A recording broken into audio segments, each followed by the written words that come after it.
Oh, it's recording. Oh, and then the most important thing, I don't know if he told you about the number one rule about JP. Jesus Christ.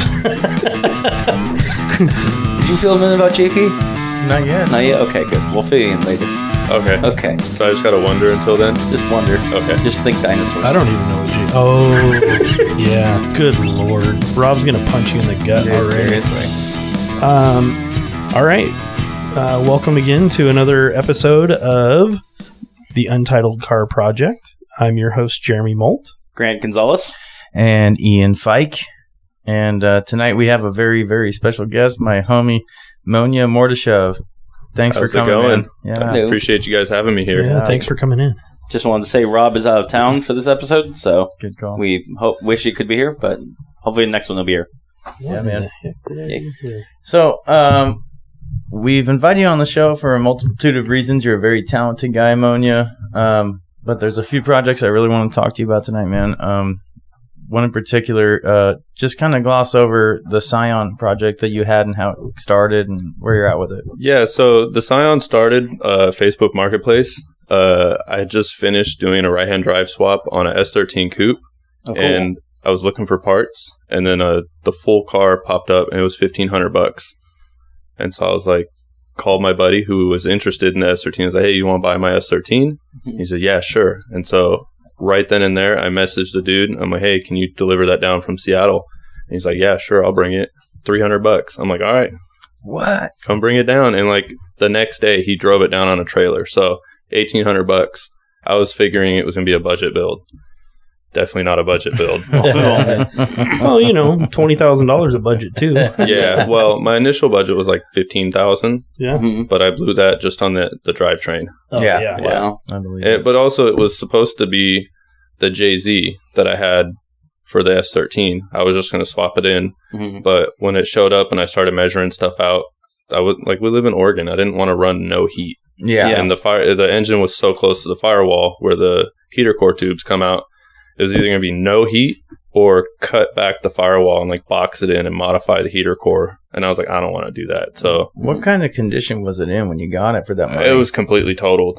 Like Yeah. the front end was pretty smashed up. Like I bought it kind of sight unseen. There was a couple of pictures on the marketplace ad, but other than that, it's like, yeah, I can fix that. Just a crunched up front end, but it went back to the frame rails pretty bad. Yeah, and so I ended up replacing the whole front core support, the entire passenger side frame rail, half of the driver side frame rail, the driver side or passenger side shock tower, and into the floor of the passenger side. Oh. So yeah, it was pretty bad, and I didn't Wow. see all that stuff. And on top of all that, it had went from like 6 different people in the time that it was listed for sale, or people trying to fix it and then realizing how bad it was. They're like, I don't want to do it. Let's just sell it. Yeah. Yeah. But the funny thing is, with the Porsche that I had that we're going to talk about, after I did the motor swap and that, I sold the motor to a guy, and he was talking about, oh, he's building this FRS, blah, blah, blah, blah, blah. Turns out that was the FRS, the same one. That's No way. funny. Yeah, and That's so it so went like funny. full circle. I sold the guy the motor so he could learn about doing motor swaps on his Porsche. Yeah. And he's the one who bought the car from Copart or wherever he got it from. Whoa. And it went through like 6 other people after that Wow, dude. and got to me. And I posted on my Instagram, and he messaged me, hey, where'd you get that? I'm like, oh, got it up from some guy in Seattle. He's like, that's my old car. I'm like, oh, it kind of scared me at first because I didn't have paperwork for it. But Yeah. So, where'd you get all the parts? Where'd you source these parts? Did you get them all? Like, did you go to the junkyard and cut shit out, or what? I did on the very bottom, like floor section, just Sure. because, like most of the parts, like all the front stuff, the frame rails and the shock tower, I bought all from Toyota, so you can still buy the stuff new. Oh, really? I Yeah, didn't and it know wasn't that. like it was kind of expensive, and this is where it like started blowing the budget. Yeah. It was like $3,600 just in new metal, and like that's hood, fenders, bumper, and the frame rails and all that stuff. But the one piece needed like 7 inches out of the bottom, Mm-hmm. and it was $600. And so I was like, I'm not going to pay $600. I'll go cut a piece out of a donor car. And I ended up finding a guy who sold me the piece. I cut it out and it was $100. Oh, nice. So I'm a little bit better than 600. And I got more than I bargained for because part of the firewall was munched up. And so I cut that out of the new car and then replaced that as well. Nice. So, how'd you line it all up? What'd you do? Did you lay lines on the ground? I've never done anything like this, so I'm curious. Like one of those laser level things. Mm-hmm. I used that. I don't know how much it worked because it's not perfectly straight. I didn't like have like a tram to measure. I just put the new pieces in and they fit like really well. I'm like, okay, that must be good enough. And car drives straight. Yeah. So that's freaking awesome, dude. By the end, when you welded in and put all those new pieces and stuff, do you think it was better going through Toyota and buying all those new pieces like that, or would it have been better to just get a donor car? Yeah, well, the guy I bought the part from, he's like, why didn't you just hit me up to buy the pieces? And I was like, well, they sell them new from Toyota, and I like to buy new parts. I don't. Oh, yeah. You know, I've done 2 right-hand drive swaps, and I just got done with a right-hand drive swap like 2 days before I bought the car. Right. And I was drilling out spot welds and hammering stuff and fixing it. And it gets damaged when you take the stuff apart. And so it's like, oh, if I don't have to fill all these holes from drilling all the spot welds, I can just weld it on and go. Mm-hmm. Ends up with a lot cleaner end product. Oh, definitely. Okay. When you weld on it? Yeah. Oh, interesting. And so after you welded them on, did you find anything like you had to like beat it straight to measure out straight in the front, or was it that secure and I kind of just waited until I put the panels on, and then my hood's a little bit shifted over, but not enough to like take it all apart and move it back. And all your alignment's been in spec? Mm-hmm. That's freaking dope. Yeah. And then like guy at Excessive has an FRS too. His was in a smaller accident, but more in the rear. Mm-hmm. And I think they replaced one fender, but it doesn't really line up that well either. And so I just don't think the cars are like super straight to begin with. Yeah. Mm-hmm. So real quick, I just want to touch on, and I don't want to go too far into why, but what kind of power plant is it running? It's a K24 out of I think a TSX. And what kind of transmission? A CDO9. CDO9. Yeah. Very cool. This is a rear wheel drive FRS Toyota. Yep. With a Honda motor in it. Oh, Nissan transmission. Yeah, okay. I've been the FRS rear end. Yeah. Well, yeah. It's just for now. Well, it has a CAS 2-way in it, but and you did re-gear it, right? Yeah. I tried to do all that myself. Messed up a set of bearings learning, but just $300, not too bad. Yeah. But I've got 500 miles on it, and it's passed the break-in on all that stuff. I drained the oil because I was flying down the road and I heard some weird noise. I'm like, what is that? And I thought maybe the pinion gear bearing had gotten loose because that'll change the way it engages on the ring gear. And like on YouTube, makes some crazy noise. And I heard some crazy noise. I still don't know what it was. I haven't been able to reproduce it. But I drained the oil out of it and then didn't see anything alarming. So, and it was shaking stuff around. It seems fine. Dope. There's probably another car. I don't think so, but you should blame it on another car. Low flying plane. Mm-hmm.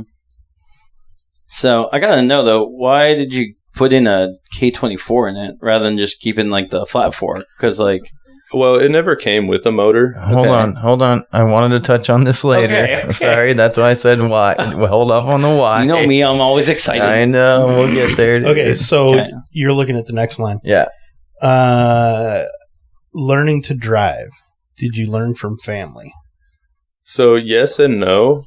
Like my earliest memory of driving was in my dad's lap at my grandpa's cabin in the field in the back. In the F-150, I was doing cookies. Nice. So, I mean, it's grass field cookies. And I didn't know what I was doing. But when I did it, I was like, oh, this is fun. I know what I'm doing. You know? Yeah. And my parents were like, holy smokes, he's a natural at this. How old were you? 4 or 5. Oh, maybe nice. 6. So pretty young. Yeah. And then like the actual like driving part, I learned how to like the concept of a clutch on a forklift. So that was like an old diesel forklift, and it had first gear and second gear. Yeah, it's geared. No, yeah, cool. I learned how to use the clutch on that in my dad's industrial yard. Nice. Wow. Yeah.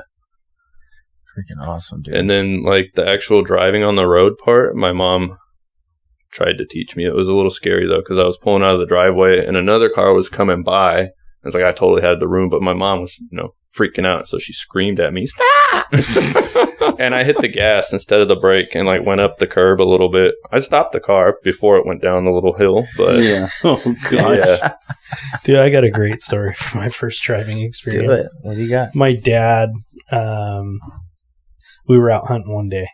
I was, I think 10, and he's like sipping the sauce a little bit, decides, I'm teaching you how to drive today. So I'm like, we're up on logging roads, and we had just got out of our first hike in looking for, that little buck. Didn't find anything. So he's like, why don't you jump in that driver's seat? See what you can do. Okay. So I jumped in, killed it about the first 3 or 4 times and finally figured the clutch out and got it going. Almost put his head through the back window a couple times. And it probably took me about 20 minutes, and I got the hang of it a little bit. And so we drive up the road a little bit farther and park in another little spot and hiked in. And a little while later, probably hours later, we come back out, and he's like, all right, take us back to the main road. So I went to turn around, and it was an old F-100 4-wheel drive with 36-inch buckshots. Oh, man. So no power steering, trying to turn that thing around at 10 years old. It. Like, I'm trying to turn the tires before the truck's even moving. Yeah. To, like, get it pointed in a different direction, because I had to, like, turn it completely around. Well, Dad's like, no, you got to get that thing going before, you start steering, because it's going to be easier. So I got it moving, and I fucking wooded it in second gear. Oh, boy. Put it right into this alder patch, mowed over probably 20 little alder trees, got back out onto the gravel road and started heading back to the main line, and I look over and he's fucking one hand on the dash, one hand on the door, just gripping it, man. He thought he was going to die. That's hilarious. That was amazing, my first bro. experience. That's probably how my mom was when I went up the curb in the Taurus. Yeah. Yeah. The Taurus. What you got, Greg? I don't know. I'm trying to actually remember my first time, because remember, like, it was like the first time I was trying something automotive, which was a motorcycle.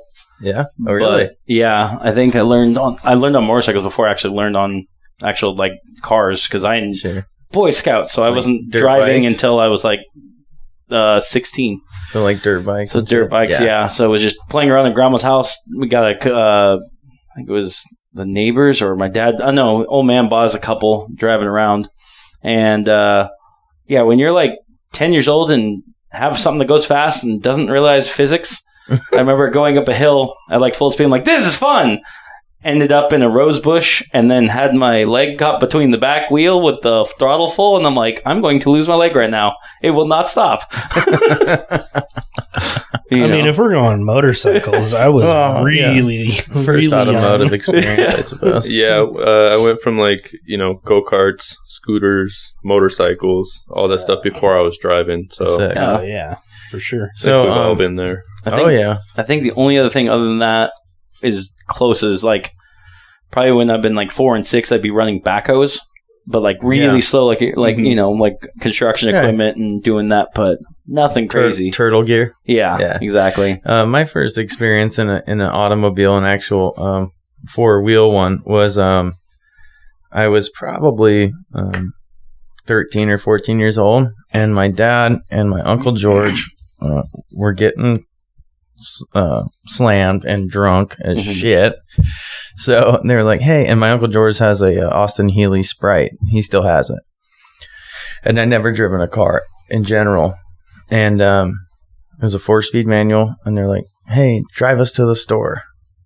And I'm like, I don't even know what the fuck is happening right now. And they're like, no, it's easy. I'll show you. And like, of course, I stalled it like 4 times. But I got them down the road and down to the store, and I remember just feeling, oh, man, I love this. And, dude, it was a manual little Austin Healey. I felt so fucking cool driving that thing. It was dope. That's awesome. That was my first experience. That's cool. I know when I was 14, my dad called me from work. I was staying at his house during the summertime, and he used to work at Reynolds Aluminum before it closed its doors. And he's like, "Hey, I need you to grab the keys for the truck and drive it down to the woodshed." I'm like, "What?" My best friend was there, Josh, and he's like, "Yeah, I need you guys to get in the truck, drive down to the woodshed. A guy's going to meet you there in a semi truck." It's like, okay. So we're both giggling like schoolgirls because I'm 14, he's 13. We're getting ready to jump in the truck and drive it down to the woodshed and pick up this spool of cable for the winch on the front of the truck. So I jumped in, did a freaking burnout pulling out onto the main road. Again, it's got 36-inch buckshot, so it wasn't super easy to do. Mm-hmm. Drove it all the way down there, grabbed the cable, drove back. Never killed it once. I was pretty impressed with myself. Oh, yeah. That was like the first time on the road really by myself. Oh, hell yeah. So, Monya, what first got you into cars, like on the level you're doing it now, essentially? I was thinking about this earlier, and I don't really have a definitive, exact one thing, but I did have a couple of friends who had Integra Type R, 2 friends with S13s. Okay. And we were always out late at night, running fast, doing hoon stuff. Yeah, for sure. We were all at the skate park. We started as, BMX and skateboards. I think that's where a lot of car people start is at the skate park. And, getting rides home from some people. Yeah, throw your bike in the back. We'll go and then do some cookies in the parking lot on the way out. And I think some of that kind of stuff got me hooked. Yeah, no, I agree. That's good you brought that up. It's like extreme sports correlate, like whether it be dirt bikes, skateboards, rollerblades, BMX, it kind of all correlates to driving cars fast. The mentality that everybody has, because it's like that's a good point. It's not a team sport type of thing. It's an individual thing, and you express yourself that way. Doing but tricks. You can still build skills. Yes, exactly. And when you're doing bikes and skateboard, you're building stuff. You're working on things. Building ramps or building the bike or something. Mm-hmm. And when the bikes get boring, and I ended up getting a car. I stopped going to. I still took my car to the skate park. Yeah. But the car was more interesting to work on. Sure. At what age? Stuff. I started driving when I got my permit at 15. The day I could get it, I had it. Same with me. Yeah. And I'm pretty sure I got a car when I was 15. My parents bought me my first car. Cool. It was a 69 Volkswagen Bug with 32-inch Swampers on it. No way. Wow. Yeah. Oh, that's awesome. Yeah, it was really cool. What color? It was cream white with red bash bars and bumpers and that's stuff. Sick. And it had a fully built motor with 95 horsepower. That's a lot for that car. Yeah, it was okay. So, what size tires? 35s. 35s. And on the front end, was it still the solid axle, or did it have IFS? It was solid axle. Okay. The B style. The beam. Yeah. Mm-hmm. The beam. That was a rough ride. Oh, yeah. It was pretty rough. But that was fun as shit. But yeah, at 15, 16 years old, what's rough? Oh, yeah, right? I mean, it's not only does it look like the color was perfect. Yeah, I just couldn't keep up with any of my friends. They all had, Type Rs and 240s, and I'm way back in the pack, and I'm calling them slow down. Take them up a logging road and see. Yeah.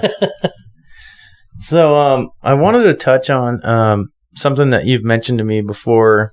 I know you use AI to help design things that you're using, probably in your car right now, I'd imagine, right? Not currently, but well, actually, yeah, I guess. I did use it a couple of weeks ago to help me figure out which direction I should go on my ignition timing. See, that's incredible. I just didn't quite understand the ignition timing 100%. I've used, make adjustments, but I want to understand what I'm doing so I know what adjustment I'm doing. And I know you have Link, right? You're running Link? Yep, Link and ECU. You have... Are you running any Arduino boards anywhere? Not anymore. Okay. The Link takes care of all that side of things now. Yeah. But I was planning on running the car with the factory ECU and all that stuff so I could pass DEQ. Mm-hmm. But throttle body issues was just fitment. I had it all wired and ready to go, but it just wasn't going to fit on the motor. So I was let's not do that. So what does that look like exactly with AI? How are you doing it? I use ChatGPT. Okay. And it's like, when you're searching on Google and you have to change the way you're asking it, that's how it is with AI. You can't, it's not smart enough to know exactly what you want, but if you change the way you're asking it, you can get a little bit different information from it. And like, for example, the first thing I used on the car that like blew me away was I was trying to get my power steering to work. It's electric power steering, and that's done through CAN bus, which is just 2 wires. And so first I need to know what the car is saying through the CAN bus. And so I used an Arduino board and made a CAN bus sniffer. And I just what is an Arduino board for people that don't know? It's a microcomputer that you can program pretty quick.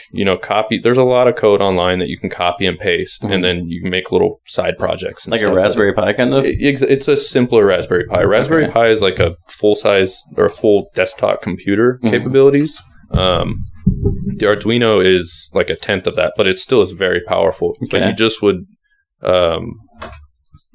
type in just a line of code, and then it runs that code over and over again. Okay. Instead of like an operating system like a Raspberry Pi. Okay.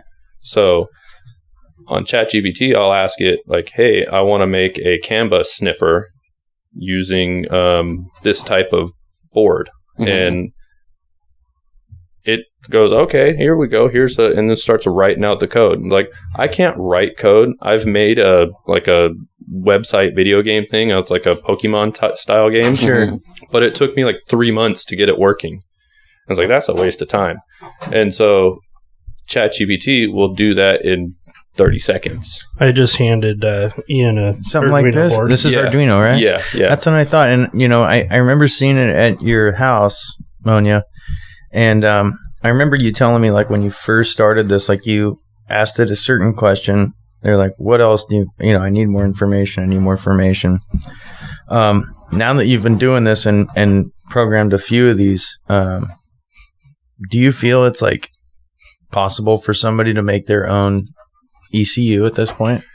Yeah, I've thought about it. Yeah, I think if you had maybe not an Arduino would do it, but I think a Raspberry Pi or multiple Arduinos could probably, it's quite complex, but you could totally make like an ECU for a Briggs & Stratton single cylinder. Like totally read the air fuel ratio, adjust, and you could literally sit down with ChatGPT and build the code one thing at a time. Like, oh, I want to do air fuel mixture ratio. Yeah, let's help me make a air fuel ratio calculator, and it'll help you write up like a wideband with an Arduino, and then you might need another computer to run the other portion, because I think stacking everything would just get too complicated. Sure, because that's the problem with ChatGPT. You ask it to make something, and it'll make the one thing, but then trying to ask it to add another thing, it potentially changes the stuff. So combining it, it's not quite.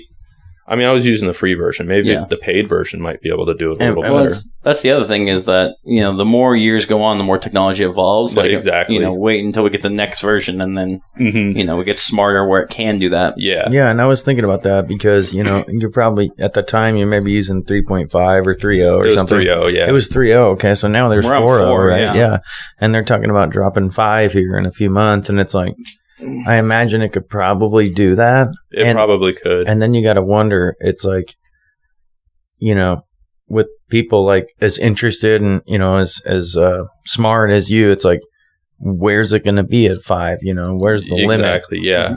And then, using Raspberry Pi or something more complex, personally, I don't think it's very far off to think that somebody could design their entire fuel mapping for a JZ or something. Somebody could probably, if you sit down and take the time to do it, and my projects are a little short-lived with that because I got other things to do. Sure. But if somebody sat down, I think they could, start to finish one of those things, or maybe have it write one line at a time and then verify that works. And then, instead of having it build on top of it, you have it build the sections, and then you have to know enough to add things together. And but still, you don't think you have to write code? I don't have to write code anymore. Like a year ago, I was spending 3 months to build this little video game thing, and now I know I don't have to sit there and learn what all the code is. I can just ask ChatGPT, hey, can you write this out? And it'll do it. It might not get it the first time, but 4, 5, 6 revisions later, I have a working piece of code. So do you think it's not worth learning code then from where AI can go? You have to know a little bit so you can at least read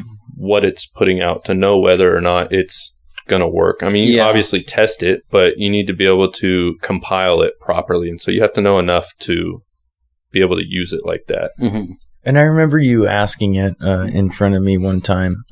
You have to write it in this bit rate or something, right? Or some type of baud rate or something. Right? Yeah. When I was having it do my power steering stuff, I asked it, hey, I want to make a CAN bus sniffer, which reads what the car's, like what's going on the line. And then that way I know at what feed rate to feed it back at. But it couldn't 100% get that right. And so I found some stuff on YouTube, and these other people were writing CAN bus stuff. And then they shared their little bit of information. It's like, oh, you need to feed the power steering signal at 100 times a second.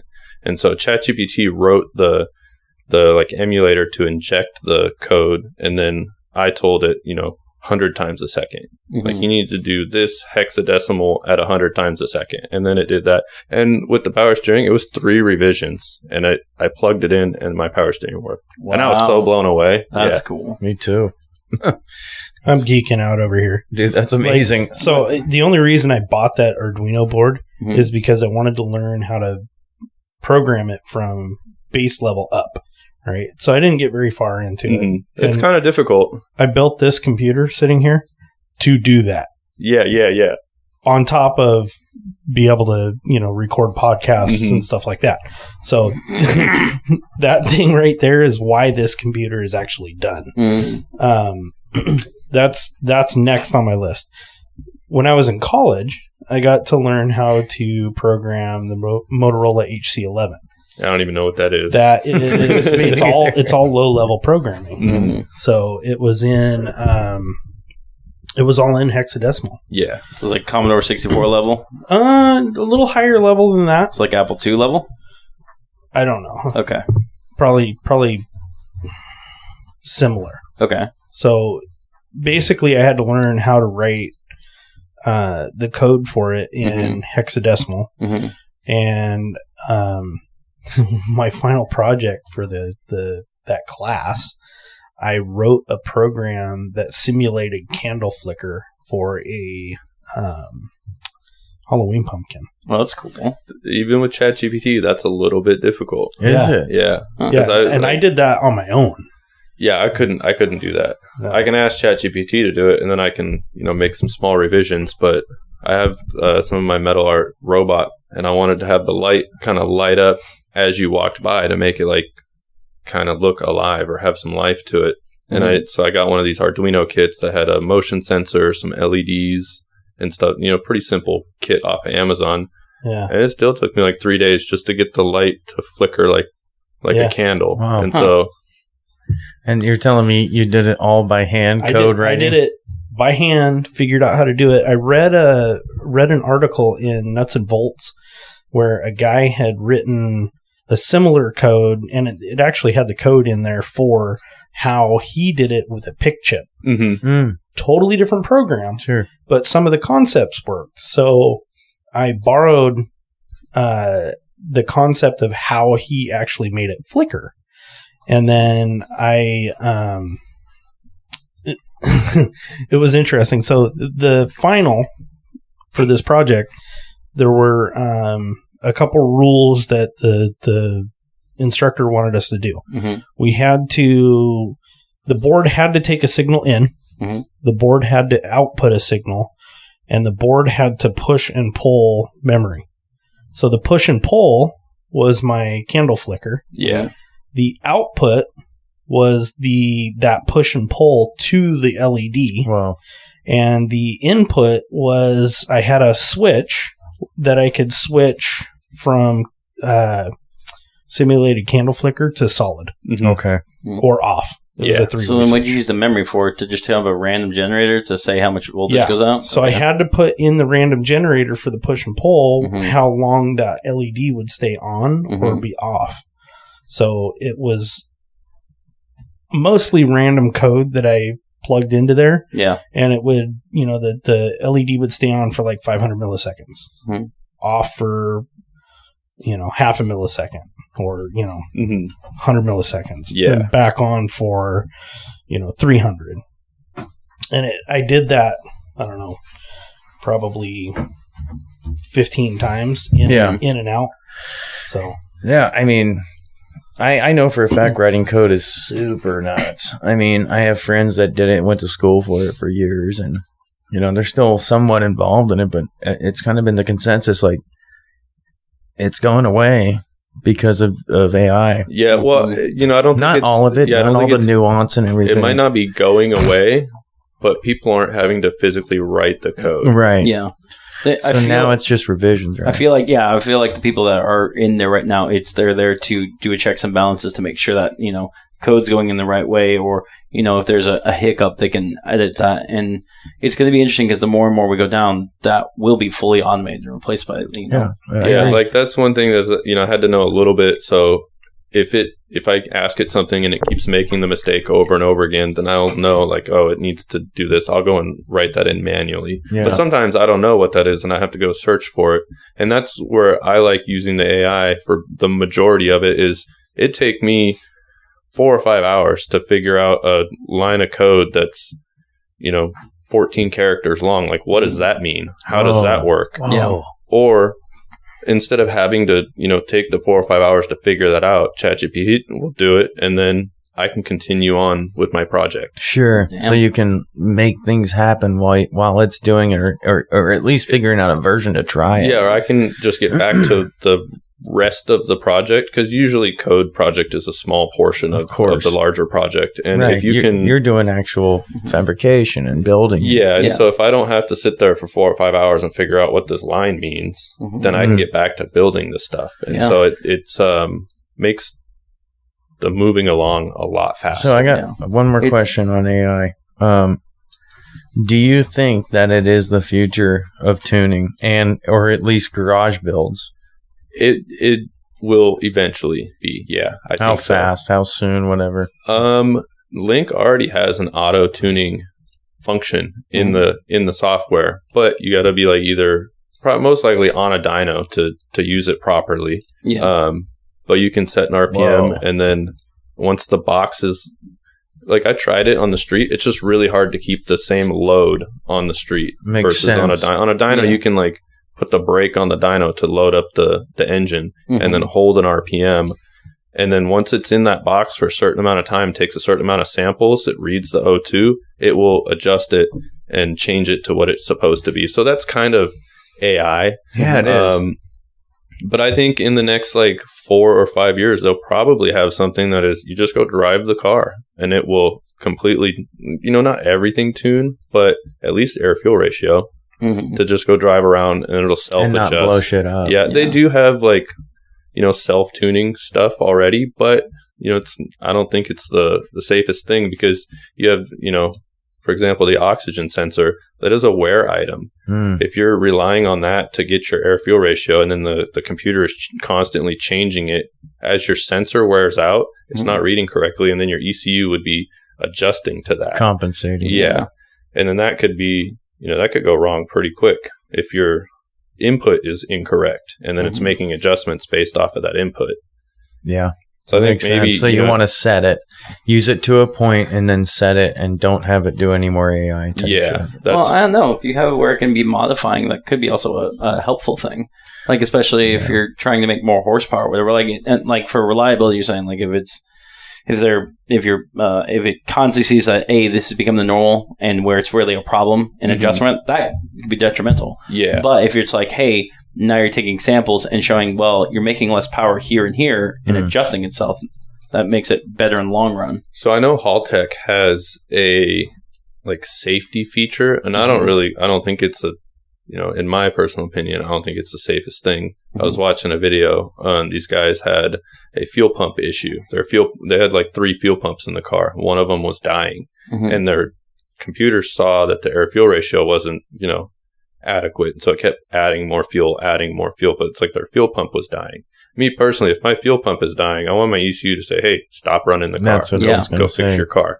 But it compensated like some 70% on the fuel table. Yeah, and it's like it still ran the quarter mile and did great time, but it was adding 70% more fuel. Not technically more fuel, but it was making the adjustment of 70% adjust to it to keep the car within the range. And I think that could be, sure, they were able to finish their run, but that's also on a drag strip. You break down at the end, you just tow it back. Something like that needs to throw a premature check engine light then before it gets to those levels. A fault. Mm-hmm. Yeah.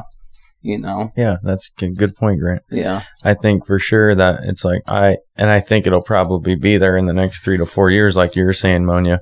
I think for sure we'll have stuff where it's like throw a fault if you're above this certain level type of thing, Yes. I mean, I don't even know the first thing about code, guys, but I do understand how much AI is like kind of enveloping the world. Mm-hmm. And I see like home garage tuning and design like being at the forefront of that, because most of us are, we have some ingenuity and we have some will and want. And I mean, Jeremy's here. He's got an Arduino board. He's got a computer to do it. Mm-hmm. I don't see a reason why we can't just do this shit ourselves. Yeah, I think a lot of it is the application of it. Not very many people understand how do you apply AI to your garage build. Wow. You see like Stephen Papadakis, they're using AI to design 3D printed metal stuff, and it's like some crazy geometries. And it's like, we can't do that. We don't have the 3D metal printer. So how do we use it, Well, yeah. And it's still, I feel like AI is still a new point. Like 3D printing's probably been out for over, a decade now plus. Easy. And now people are starting to figure out, they now know what you can use it for and going through. Mm-hmm. AI is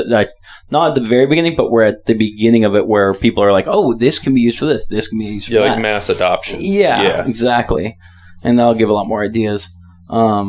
You were talking about codes on like a check engine light a second ago. I thought that was actually interesting because that could be one thing AI could be used for eventually is when you get a check engine light, normally you get a dozen codes don't know what it is. Yeah. And now you can get to a point where AI can read all those, know what your data logs coming in from all regging from the computer and say, this is most likely what it is, and narrow down That's a fantastic idea. I have some people who say, hey, I have a I don't know, the 108. Yeah. And so it's like, okay, hey, ChatGPT, what is a P0108 code? And it'll give you, it's usually this, or this, Mm-hmm. No, that's a great idea because I feel like that's a very simple set of information that AI could do on a single Arduino board, right? Yeah. And just be like, read off code 1, 2, and 3 as they come in hot when I'm driving. Yeah. And it's like, let me look at the last 5 minutes of what your data was. And this shows that this was different from this. So it's this different. And now take on all the information from the internet, what those codes represent, combine it with, the voltage and data and sensors all within. This is your problem. Please replace this sensor. Yeah, and exactly. And it's funny because, you brought up Haltech.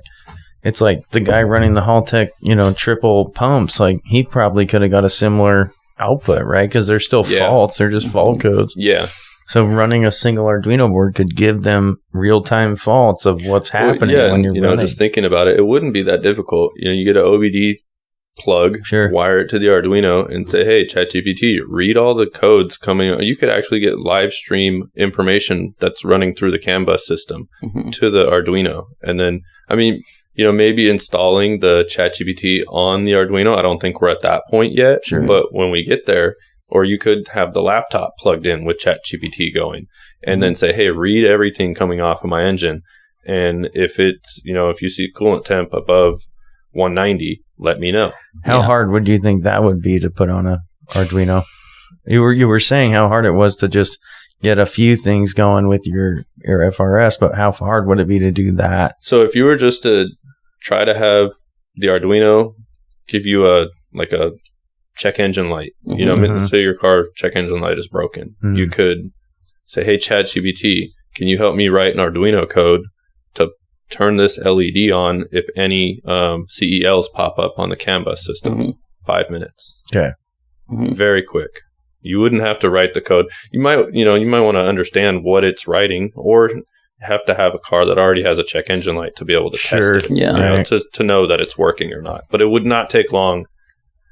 Faster than I could say this to have it printed out. Mm-hmm. And then you copy and paste with the Arduino, whatever it's called. Sure. Would it make more sense instead of having multiple Arduinos in the car just to have like one Raspberry Pi with multiple like programs in it So the Arduino is a little bit different system than a Okay. Raspberry Pi. Okay. It just runs a single, like not line of code. It could be a set line of code, simple Okay. little coded program, and it Okay. will run it over and over. A Raspberry Pi, you load an operating system onto. Yeah, but you can have the operating system do like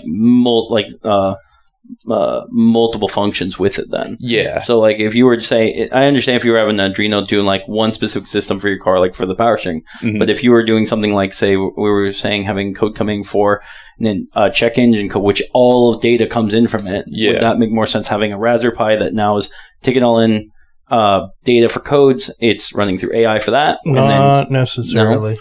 I Not wouldn't think necessarily. so. And this is Like- why your Arduino, Mm-hmm, you're going to be able to look at sensors, mm-hmm. right? And, you might have 3 sensors on your Arduino board that it's actually reading. Okay. You could send that information back to a Raspberry Pi Mm-hmm. and have the Raspberry Pi basically connected to 3 or 4 Arduinos looking at different things. Okay.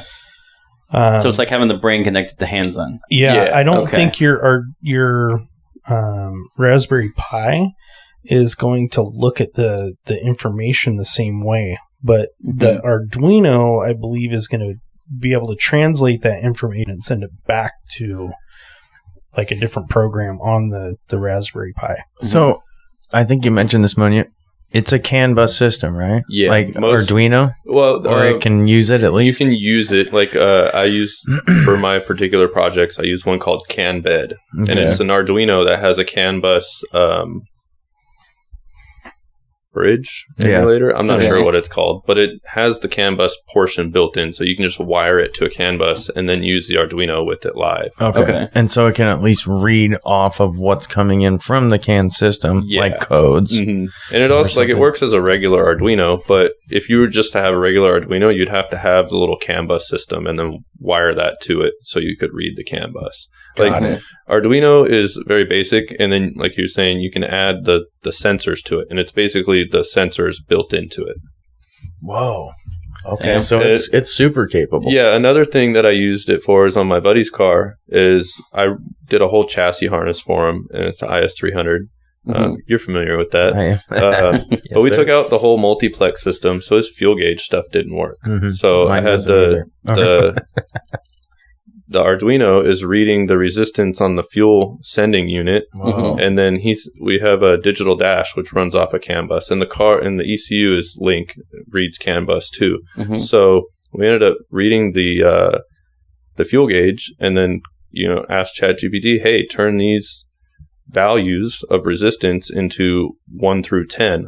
And then we send that to the ECU, and then the ECU will send it to the digital dash as a 1 through 10. Wow. And we can have a working fuel gauge. Wow, that's cool. Damn, Monya. That sounds really enticing because mine works like right now. Like it's full. I mean, everybody told me it will work without the stock ECU hooked up, but it's full, half, and then empty. So I have pretty much full and half. That's funny. That's cool, I'm dealing with that with the FRS. Yeah. But I have to hold my odometer button and turn the car on. And Really? either that or I have to unplug the battery and plug it back in for it to read the proper level. And I've read other guys like cutting off a resistor somewhere on the dash or something, like on the actual gauge bezel, like the factory digital one, and it seems to work better. I haven't done it yet. Mhm. But the fact that you guys can like assert a value, this is what it's going to be, 1 through 10 dashes based on resistance. I mean, it's really the idea of a like an analog one. Yeah, it really is. And just we're taking that, like we take the, we took the fuel sending unit out of the car, measure it. My problem with it was I was using a 5-volt off a USB powered from the Arduino. Sure. Mhm. And if the more power you use, the more power it feeds. And if Sure. you're referencing the 5 volts off of that, your reference is changing. So it was throwing off 'cause my it's values. bumping up the voltage. Yeah. And with the link puts out a solid 5 volts. And so it's a little bit different. But trying to get, things set up on the compute, doing it on the desk Mhm. with the reference 5 volts moving from the Arduino, it was a little bit difficult. I'm like, why is it going from, 15, like our scale was 15 to like 128 or something. And it would go from 15 to like 11,000. It's like, whoa, what's going on? It's because the reference voltage was changing from the Arduino. Okay. That And makes so like sense, trying to yeah. figure out I spent like a day trying to just figure out why is it changing so much. Oh, the Arduino is adjusting the voltage because the resistance is changing. Sure. Mm-hmm. And how'd you guys compensate for that? Did you? The link, Okay. it puts out The a link did solid it, 5 yeah. volts. Yeah. Okay. And so Yeah. our reference voltage was not changing. They make the best aftermarket ECU in your opinion? I think so. Yeah. Why? Use a bit like user friendliness, and I've built multiple wiring harnesses, and I also start with my FRS. I had purchased a Haltech first because they make a plug and play like adapter jumper board thing that you can plug the Haltech into the factory ECU like location. Oh, interesting. For the car, because the FRS, the chassis harness and engine harness are partially integrated, at least from the ECU to the engine compartment. There's a harness in between. So I built the harness from the engine plug to the engine, and then I had a Haltech ECU that plugged into the factory location. And that worked, but when I went to go test certain things, the only thing I could test was the throttle body. And on a link, you can test individual injectors, the coil packs. Like you can fire one. And so you're injecting IOs, you mean, essentially? No, like in the link software, you can go Turn on. cylinder 1 test, and it'll turn on at like 10 hertz. So it is injecting it, right? It's turning. It's telling it to give you a different signal, go high or low. Well, it just like will fire the injector. Oh, wow. So like if you're building a harness, oh, did I wire it correctly? Turn on cylinder number 1 for the injector 1. Turn on injector 2. Turn on injector 3, and you can test them individually. And I had built a harness before I got the Haltech, and when I got the Haltech, couldn't test nothing. And I'm like, this is kind of lame. Like, Yeah. I bet. So I ended up selling the Haltech and then buying a link, and I had to rewire not the engine harness, but the jumper from between the ECU plug and the Haltech. I rewired that to work with a link. Super glad I did. Nice. I bet. It was a lot of work. ChatGPT couldn't help me on that one. But it paid off in the end. Totally paid off. Yeah. Yeah. Nice. Sick, dude. Right on. All right. I got to know, because he's been making me wait so long. Why did you put a K24 in the FRS? I do not like the Subaru 4-cylinders. Okay. Just because they just leak coolant everywhere? Well, I've had a few friends with them, and they're like 20-something PSI a boost, making like 300 horsepower. You put 20 That's it? Yeah. Yeah, Wow. not very much. Well, maybe like 320, 350 at like Yeah, 21 pounds of boost. You put 21 pounds of boost on a K series, Yeah. you're like 800. Yeah. That's crazy. Damn. Yeah. And then the price and availability. You can go to the junkyard, get a K24 for $200. True. What'd you pick yours up for? I mean, obviously you've built it now. Yeah, well, I bought one at the junkyard for $200. Oh, damn. Okay. And then it was not the K series to build. It was out of an Accord, so it was the wrong type of VTEC. it was like an A2 or something. Yeah, something like that. And to buy the stuff to make it the proper VTEC was just as much as buying one off of these Japanese motor sites. And so I ended up buying a whole nother motor for $1,100 shipped, which that's not that bad. And I was planning on just throwing it in the car and running it like that. But when I got it to the house, I wired up the ECU to fire it on the stand and ran it for like 10, 15 seconds, drained the oil, and saw metal shavings in it. So that led me to a full motor build. Jesus. And how'd you do that? Where'd you go? Where'd you start? I started buying parts. Just bought, Eagle rods, Wiseco pistons. And I was like, oh, well, those are nice parts. And then had to buy some more nice parts. Bought Ferrea valves, Supertech springs, the tool steel retainers, because I don't like the titanium retainers. It's a wear item. You have to replace them at every 20,000 miles. Oh, I didn't know that. I didn't know that either until I started researching Is stuff. that just on a K series, or is that every engine? Most titanium retainers. Titanium is it's lightweight, but it's not good for long term. It's brittle. It's strong at first, but it's brittle, Yes, right? Yeah. brittle. Yeah. Okay, that makes sense. And so, it open and close a bunch of time, it deforms the shape of the retainer. Strength? Yeah, and loses strength over time. And it's like, I plan on driving the car at least 50, 60,000 miles. Yeah. Hopefully that's what I get out of a built motor. Yeah. And if the retainer's only good for like 20 or 30,000 miles, that means I'll drop a valve before I get my. It's not a rotary engine where you need to rebuild it. Yeah. I'm hoping not to have to rebuild it, but yeah, it's just one of the things. There's like, I learned that you get higher RPM with it, but you also lose some reliability doing that. And almost every kit comes with titanium retainers nowadays for valve springs, and so I ended up buying valve springs separate and the tool steel retainers separate. Okay, that's cool. I was going to say, with that car, what was the end goal build? Because the reason that I was talking, like the original flat motor 4 motor, why you wouldn't put that back in is because those cars are known to have really good handling because the weight's all low to the ground. Yeah. And by swapping the K motor, I feel like it'd be up higher. So, like, do you still have the same handling with it? Does it change the characteristics? I've never driven one that doesn't have a K motor in it. So I couldn't, answer that. Okay. But I did have a Porsche that was, the best handling car I've ever driven. Yeah. And this is right on par with it. Okay. Yeah. Interesting. That weight doesn't move that far up. I mean, you wouldn't think it would be. And then, it's so wide. I mean, I guess it puts it right over the front axle, whereas yours is kind of sitting back further from what I've seen. And it's also the CDO9, which is quite a bit heavier than the factory transmission. So some of the weight is still down there as well. Yeah. That makes perfect sense. Yeah. And toward the middle of the car. Yeah. Yeah, I mean, it's transmission is moved back 2.5 inches, maybe. From where the original bell housing was? Yeah. Did you have to do a lot of modification underneath it to fit it underneath? I hammered out quite a bit, and then I also cut out the factory transmission, support piece. Yeah. But luckily, you can buy that stuff from Toyota still. So I just bought a new one and then welded it back in further back. Wow. And did you do... you did a crankshaft, right? You did all of it? Yeah. Well, no, it's a Honda crank. They're forged from the factory, so they're pretty good. OEM bearings, just because I can you buy, I think it's 2,000ths difference in the different bearing sizes, and so you can just mix and match to get the proper clearances and stuff. And this is the first time I've built a motor down to the bearings, installing all that, measuring for all that. Every other time it was send it to the machine shop, have them machine everything, and then either a couple of times I had them assemble the bottom end and then I put it together, or they just do the work and then tell you it's good. Yeah. And you assemble it.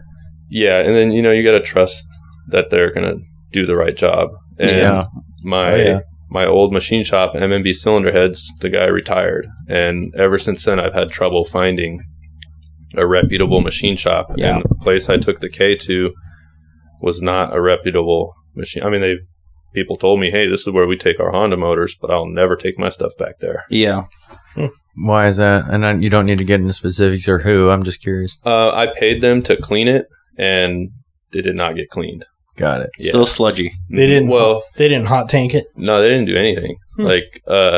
I had CSS installed, which is a block guard that they CNC the water jacket out, press in a piece of metal, and then deck the surface flat. It's way better than the top of the block. Yeah. Oh, wow. And so it changes it from an open deck to a closed deck. Wow. And I had one company do that, and then because they weren't building the whole motor, they just decked it and then sent it back. And so there was some stuff in it. And I pressure washed it myself, cleaned it, sandblasted the outside to soda blasted, not use sand, but the baking soda. Yeah. And it didn't clean up the best. And so when I took it to the machine shop that did the cylinder head work, I said, hey, I need this hot tank cleaned, cut the rings, get the crank spinning, checked, and all that stuff. And they sent the crank out to somebody else, and then all they did was assemble the cylinder head. And then I got the block back, still with the soda on it. Well, you guys didn't do anything, and I'm sure you paid them. Oh yeah, I paid them pretty good amount of money too. Oh God, I don't want my money back. Yeah. At least some. I feel like for a machine shop, you got to build a relationship first before you send in the motor. Yeah, well, yeah, and that was the thing, is they had all my parts. I couldn't argue with them. Yeah, then I won't get my parts back. Right, you don't want to. We lost some shit. So I don't know if the machine shop is still there. But in Auburn, Washington, there used to be a guy named Dale Green. He did all of the drag motors for the dudes that raced up at SIR. I took my Toyota motor in there, told him exactly what I wanted, and walked away. Okay. That dude built that motor exactly like I wanted it Mm-hmm. and gave it back to me. Yeah. It was ready to go when he was done. That's good. That's the best kind where you could do, it is. like, best kind of people you can find. We can get that. But I feel like people like that are getting fewer and far between, you know? It's like most people are like, oh, if you didn't tell me, then I'm just either not going to do it or I'm not going to do it to spec. Right? The place I took the Honda motor to, I was like, hey, I would rather have it done right. Like, they were taking forever. Oh, another thing they did was they told me, oh, if you got, Ferrea valves, you need Ferrea valve guides. I'm like, okay, I'll buy them, $80 bucks for the one set. So $160 intake and exhaust. And, I show up to pick up my stuff and they only did one side. And they're like, oh, it doesn't need the other side. Well, you just told me like 5 weeks ago. And I bought them. Yeah. And they just didn't install them. And they said, oh, your motor's going to be done in 2 weeks, 8 weeks later. Holy I'm there fuck. picking it, trying to pick it up. Yeah. And I'm like, if I would have known you guys were going to take this long, I would have bought the tools and done it myself. Sounds like you had to deal with Apex, right, Jamie? Yeah. I'll tell you right now, Dale, when I had that motor done, he looked at me and goes, I'm not going to give you a date. Yeah. He's Well, like, at least it's they're honest. It's going to take me a while. Yeah. Well, at least they're honest. Yeah. I just don't want somebody to fucking pull my leg and be like, Yeah. hey, I'll get it done in a month and it takes 3. And it's like, It took because him- then you're wondering in a month in and then it's just week after week, It's like, I don't mind waiting for stuff, but Yeah. don't tell me 2 weeks if 8 weeks is going to roll around and then Right. I'm calling you, being that guy. Hey, is my stuff done? Hey, is my stuff done? Exactly. Or the worst is like they're getting close to date and they realize they haven't gone to it and they rush it. Yeah. Yes. That's the dude. worst. It is. Well, I feel like that's what it was with the valve guides. They're like, oh, we've been telling this guy 2 weeks for 4 weeks. So you went with these people to do the head work or Yeah. you did it yourself now? I'm going to do it myself next time. For sure. Yeah. For what I paid them, I could have bought the tools and done it myself. Yeah. Yeah. At least like the little 3-angle valve job, you can buy a tool that goes in the screw gun Sure. and the guides. Cuts it and it's right. And it's really small amount of cut. Yeah. But, I can hammer out a valve guide, press a new one in. Yeah. You got to buy reamers and all that. So you measure Sure. certain measuring tools. Uh-huh. Yeah. Mhm. Touch it. But kiss like it. the 3-angle seen valve guys job doing kit is like $800, Mhm. and then the reamers are $100 a piece. Yeah, I've watched videos of guys doing it. It Yeah, and doesn't so look terrible. for like $1,000, you can have the tools to do it yourself. And I think I paid these guys like $1,600. Yeah, and then waited all the time. Yeah, no doubt. I mean, I don't mind waiting for stuff, Yeah, but what's But all the time you waited, you could have done it yourself. I could have learned. Yeah, and what's just, our time worth? Mhm. It's a lot more than that. Mhm. I was going to ask though, so with the K24, how come you didn't put a K20 head on, or did you? Because like I know they breathe a lot better than the K24 heads. I just bought the TSX and then built it. Okay. Yeah, I wasn't trying to Frankenstein too much because Okay. then you got to start like when you start changing the cylinder heads or doing different like parts from one motor to another, you got to start doing what's called the claying the motor, where you Mhm. put clay on top of the And then see piston where how far it gets it. Yeah, and I wasn't really trying to do that. True. Just trying to assemble it and go and be safe. Yeah. From what I heard was a K20 head on a K24 motor just it bolts into place fairly easily, Mhm. and without modifying the motor, like you can build it 300 horses. But then when you're going into putting in different pistons and putting a turbo onto it, that's a whole different realm. That Yeah. I'm like, I don't know. Yeah, like you got the the Honda recipes from Yeah. everybody online. Oh, do this, this, and this, and like it works. And like, yeah, sure, it'll work, but you're kind of limited to like you're saying the 300 horsepower range. Yeah. especially for like either factory parts or reusing OEM parts and stuff. Mhm. So what kind of range are we talking with your build? It's good for 800. Nice. Yeah, but I'm probably only going to run like 556. What's That's that a at right lot. now? Yeah, that's still That's a I lot. haven't got it on the dyno yet, but No? the butt dyno says like 4 something, Dang. probably 420 to 450.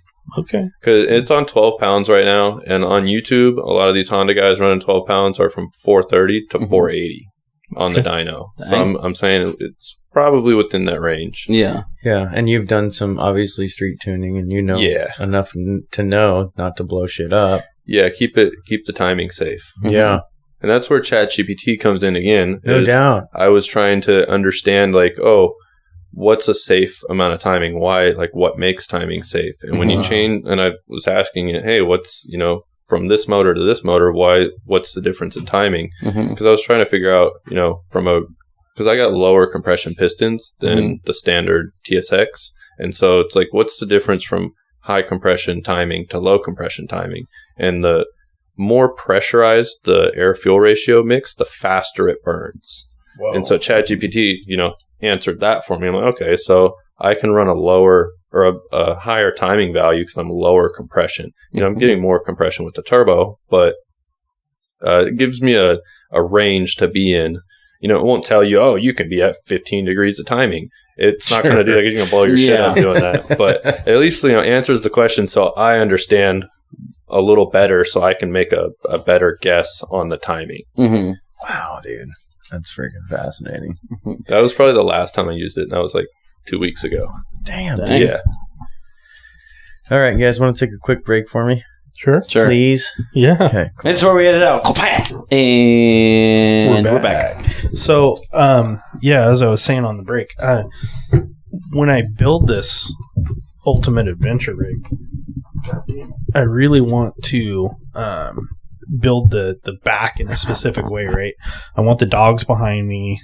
I want, what the Japanese style houses look like now, where they have like it's like your bed is in the wall. Yeah. Right. So I want something like that. It's like New York style where it folds down with the creaky. No. No. So that's a Murphy bed. What he's talking about. What I'm talking about is in the wall. It's in the wall. It's recessed. Yeah. So you have that, and then underneath would be like your storage, and then toilet and bathroom would be up in the front. Shower, but I want a big shower, and then I want all the kitchen stuff outside. So, like I said, I want something very specific when I build this thing. Yeah. Sounds like Monya knows a guy. Yeah. I'm trying to look. I don't know what his Instagram is. Oh, I'm sure you'll find it Eventually. Yeah. Soft, bro. All right, where were we? We were on Oozes the new bar. We're on the build with his we were on the K24, right? his old man. Yeah. We got through All the right. K24 unless you guys want to keep going. What does K stand for? Get out of here. Cool. I'm muting you. There we go. Cool, like the Okay, heads. so let's talk about the build you did with your father. I'm still doing it. We just got it into the garage about 2 months ago. He's been this is his dream car. Okay. My dad's not really he likes cars, but he's not a car person. Okay. He can afford to build it, but he's got me to actually build it. Nice. And luckily, because he's had a couple of other shops do some work, and I'm redoing a lot of the work. All of it. I bet Yeah. you are. Like, for instance, the original motor builder was down in California. Took all my dad's down payments, money, and everything. Ordered all the stuff. Like, he bought the parts, but on a 1,000 horsepower build, you don't hone the cylinders out by hand. This guy was honing them out by hand. Really? Oh my Yeah. God. And it was, gave my dad this story, that story, this story, that story. And then after like 5 years of not having a finished motor, my dad just drives down to California and grabs the stuff. And he was shocked, like super shocked. And my dad's just like, yeah, load it up. This guy had the cylinder heads in the back of his truck on the side of his shop. Parts over here, parts over there. Yeah, it was crazy. And How much did he spend on it? 40 grand. Yeah. Wow. So it's a Keith Black block. Okay. So it's a top fuel motor, a 540 cubic inch Hemi. And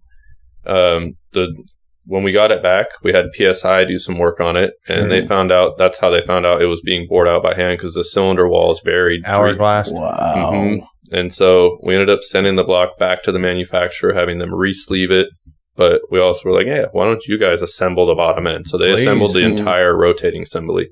Nice. Wow, that's smart. Yeah, I mean, it was an extra like $8,000 to re-sleeve it and rebuild it. And so it's like, And that was It's probably worth it to get done probably a right. deal. yeah, well, that was quite a while ago too. That was Okay. probably 8 years ago now. Wow. Yeah. So what kind of car is it? It's a 69 Dodge Super B. Nice. Yeah. Ooh. Not your classic Dodge. There's Yeah. not very many of them, but they are. I see them starting to come up on Mickham and stuff. They're getting pretty popular. So Yeah. I think it's going to be one of those cars in the next 5-6 years that's going to be really, really sought It's a after. big car. Yeah. Old Dodge cars are expensive. Oh, yeah. anyway. Oh, yeah. Well, I they are. mean, Mopar in general, they've Mhm. always been more overpriced in the last 30 years than their Well, Chevy that's and because they Ford knew what counterparts. they know what they have. They did, Mhm. and they Yeah. built more performance-based cars. Yeah, You know, That's true. They did. They built more like this is what it's for, and they built less Well, cars. yeah, they say, what is it? Racing on Sunday and selling on Monday. Yeah. I think that's it. Yeah. Winning on Sunday, Yeah. selling on Winning on Monday, and the Sunday. Hemis would always win. Mhm. Oh yeah. Yeah. So, you're helping your dad build this car. I know it's been a long time in the making. What kind of chassis? What are we talking? Give us some lowdown on this. Yeah, thing. so it's got a Roadster Shop chassis, custom made, and it's tubbed. Mhm. Right now, we have a Mark Williams rear end, but another one of the shops we had working on, they didn't verify any information when they were ordering it. So the gears are only good for 4 to 600 horsepower. Yeah, so Wow. that's still good. so you're gonna grenade that the That's- first oh, yeah. trip, Yeah, that's less than And, the cubic inches. right?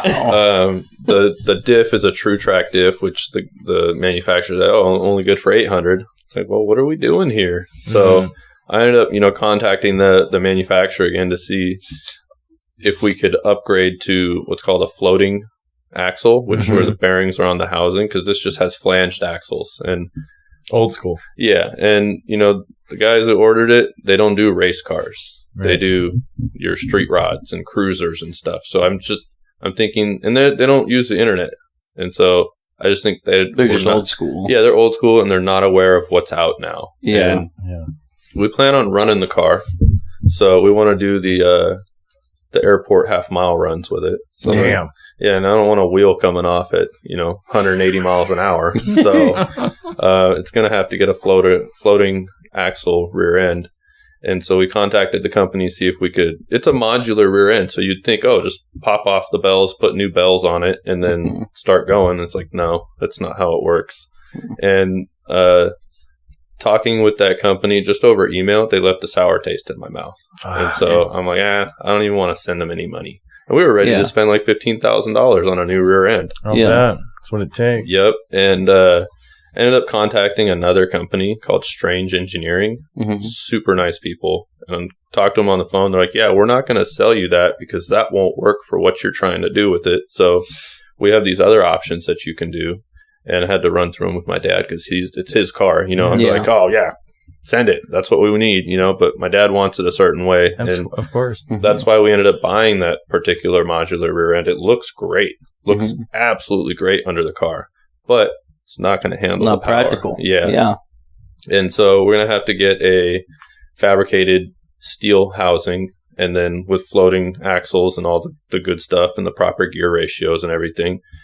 And it's like $6,000. So this other company, they were ready to take $14,000 without even checking what we were going to use it for. Well, they were checking their bank account. Yeah, Exactly. well, and that's when I realized, they've already did this to us, Mhm. or to the shop that ordered it. They didn't verify anything. They were just ready to take the money and then send you the stuff that might or might not work. And so talking to this other company is like, they want to make sure that they're selling me the right product. Mhm. They figured you had already done your research, but Yeah. these guys were like, well, we've seen this before. Somebody screwed this Yeah. up. And it's like, this is not my typical stuff that I do. I don't know the super high horsepower stuff. Right. And so I just wasn't aware until I called the other company and they're like, oh yeah, on this particular rear end, it's for drag racing going straight down the line. And then the bearings get hot and you cool down. You can't street drive that. You can't turn corners and the bearings don't take side load and stuff. And this other company didn't bother to mention anything like that. Wow. Damn, dude. Yeah. Nice. Yeah. Thanks. And they're called Strange Engineering. Yeah. Strange Engineering. Where are they out of? I think Wisconsin. Oh, cool. Yeah. Is up for a sponsor. I was going to say, I'm just going to plug them real quick one more time. Are you guys doing a boosted application? I don't know. Yeah, it's blown. Oh, is it? So it's got Supercharger. supercharger. It's 871 blower. Wow. Fuel injected. It's going to be wild. I bet. Yeah, we're shooting for like 12 to 1,500 horsepower. Damn. Yeah. I've seen pictures of it, and my God, it's stunning. It just already, just the amount of work you guys have put into it. The chassis and everything else looks freaking phenomenal. So please tell me this rear end will handle that now. The new one will, yes. Okay, thank you. And you guys are able to use the old housing? No. Oh, you guys had to scrap it or sell it? We're going to try to sell it. It was $8,500, but since it's a custom part, you can't. It's not something you can return. See, these are the stories that make me just so sad and sick. So he's got $50,000 in money thrown away in this car. Yeah. Oh my just God, away. I was so mad. Just away. Yeah. He's a great guy too. I met him. He's awesome. Yeah, like we might be able to recoup some of it, but trying to sell it, but I don't. We're not going to get what we paid for it. I know that. Not for that motor, though. What kind of management are you on? Link again? Yeah, we're going to run a Link. We haven't bought it yet, but we're going to do the G5 Voodoo. Oh yeah, the Voodoo, because it can run 16 injectors. We have 8 injectors on top of the blower and 8 injectors on bottom. I was going to say blower. I've seen guys running a V12 on it, so I know they can run at least a 16, maybe more. Yeah, injector wise. That's cool, dude. Yeah. What's how do you guys, because you guys are planning to street it, right? So then how are you going to keep all the, I'm trying to think of the best way, because being 15 to 1,200 horses is a really aggressive fuel management system and cam timing and stuff. How do you have it so it's actually streetable, like idling? So that's one of the things that my dad did talk to PSI about when they were doing stuff, is like, oh, this thing is going to idle at 2,500 RPM. And my dad was like, no, it's not, like this is a street car. And I guess because it's a top fuel block, it doesn't have oiling to the cam. So you're relying on oil splashing. Circulation. Yeah, the splashing around oil from the higher RPMs. And that's why it needed to idle at 2,500 RPM. But what one of the guys did was added like an oiling bar on top of the cam. It's just a tube that has the holes drilled in it. Yeah, like a sprinkler. Yeah, pretty much. And so that's going to go over the top of the cam and hopefully keep it oiled enough to run it at a lower RPM, like 1,200 RPM. Yeah. Wow, that's freaking awesome. But on the drivability for the street, we're going to do drive-by-wire. Okay. Oh, yeah. I'm a big fan of drive-by-wire. Yeah. Me too. I'm running Gen 4 motor in my LS now. It's an LS3, as you guys know, and previous listeners. But now that I have it set up and running right, I mean, it's phenomenal. It feels better. It seems more reliable, and it's one less thing to fail. I mean, I guess on one hand, that might not be the best way to say it, but it just seems better, and you can tune it too. That's what I like about it, is you can set in the table, like for my dad's car, if we want to street drive it, we'll have a button for street. So no matter how far you push the pedal, it's only going to open like 5%. That way you're not blowing the tires off on the street. Right. Yeah. So you can get it to and from. Yeah. See, that's the best part about it. And you can recalibrate it. Yep. If something goes wrong or you need to put a new one on, you can just recal it and it's ready to go. Yeah. I mean, we got the blower with the bird catcher on it. So I'm just going to get an actuator because he likes the mechanical linkage look. So we're just going to run the drive-by-wire motor in the back and then a linkage up to the front. So it still looks normal. Yeah. But it's actually going to be drive-by-wire. That's interesting. Have you seen anybody else do that? No, but I'm sure it's been done. Yeah. It's not really something I'm paying attention to when I'm looking at those cars. Well, not something you really give a shit about anyway. Yeah. So it's interesting that you guys like drive-by-wire, because my wife had a Mini Cooper that was drive-by-wire that I absolutely hated. But it was also factory. It was factory. So my problem with the factory drive-by-wire is you stand on it, wait 3 seconds, and then it goes. Yeah. I have my Porsche was like that because it was drive-by-wire too. And the day I drove the car for the first time, I was like, I want to sell it. I don't like it. Yeah. What a good segue into the Porsche, because we were right up there.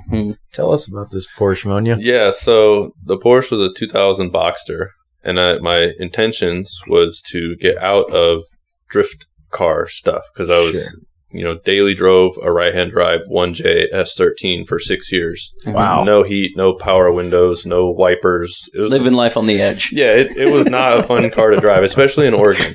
Windows would fog up, and I'm like, screw this. I don't want to deal with this shit anymore. Yeah. I want a car that I can drive and not work on. Mm-hmm. Yeah, fucking right. I went and spent $8,500 on a really nice Porsche. Had like 69,000 miles or something. It What kind of Porsche?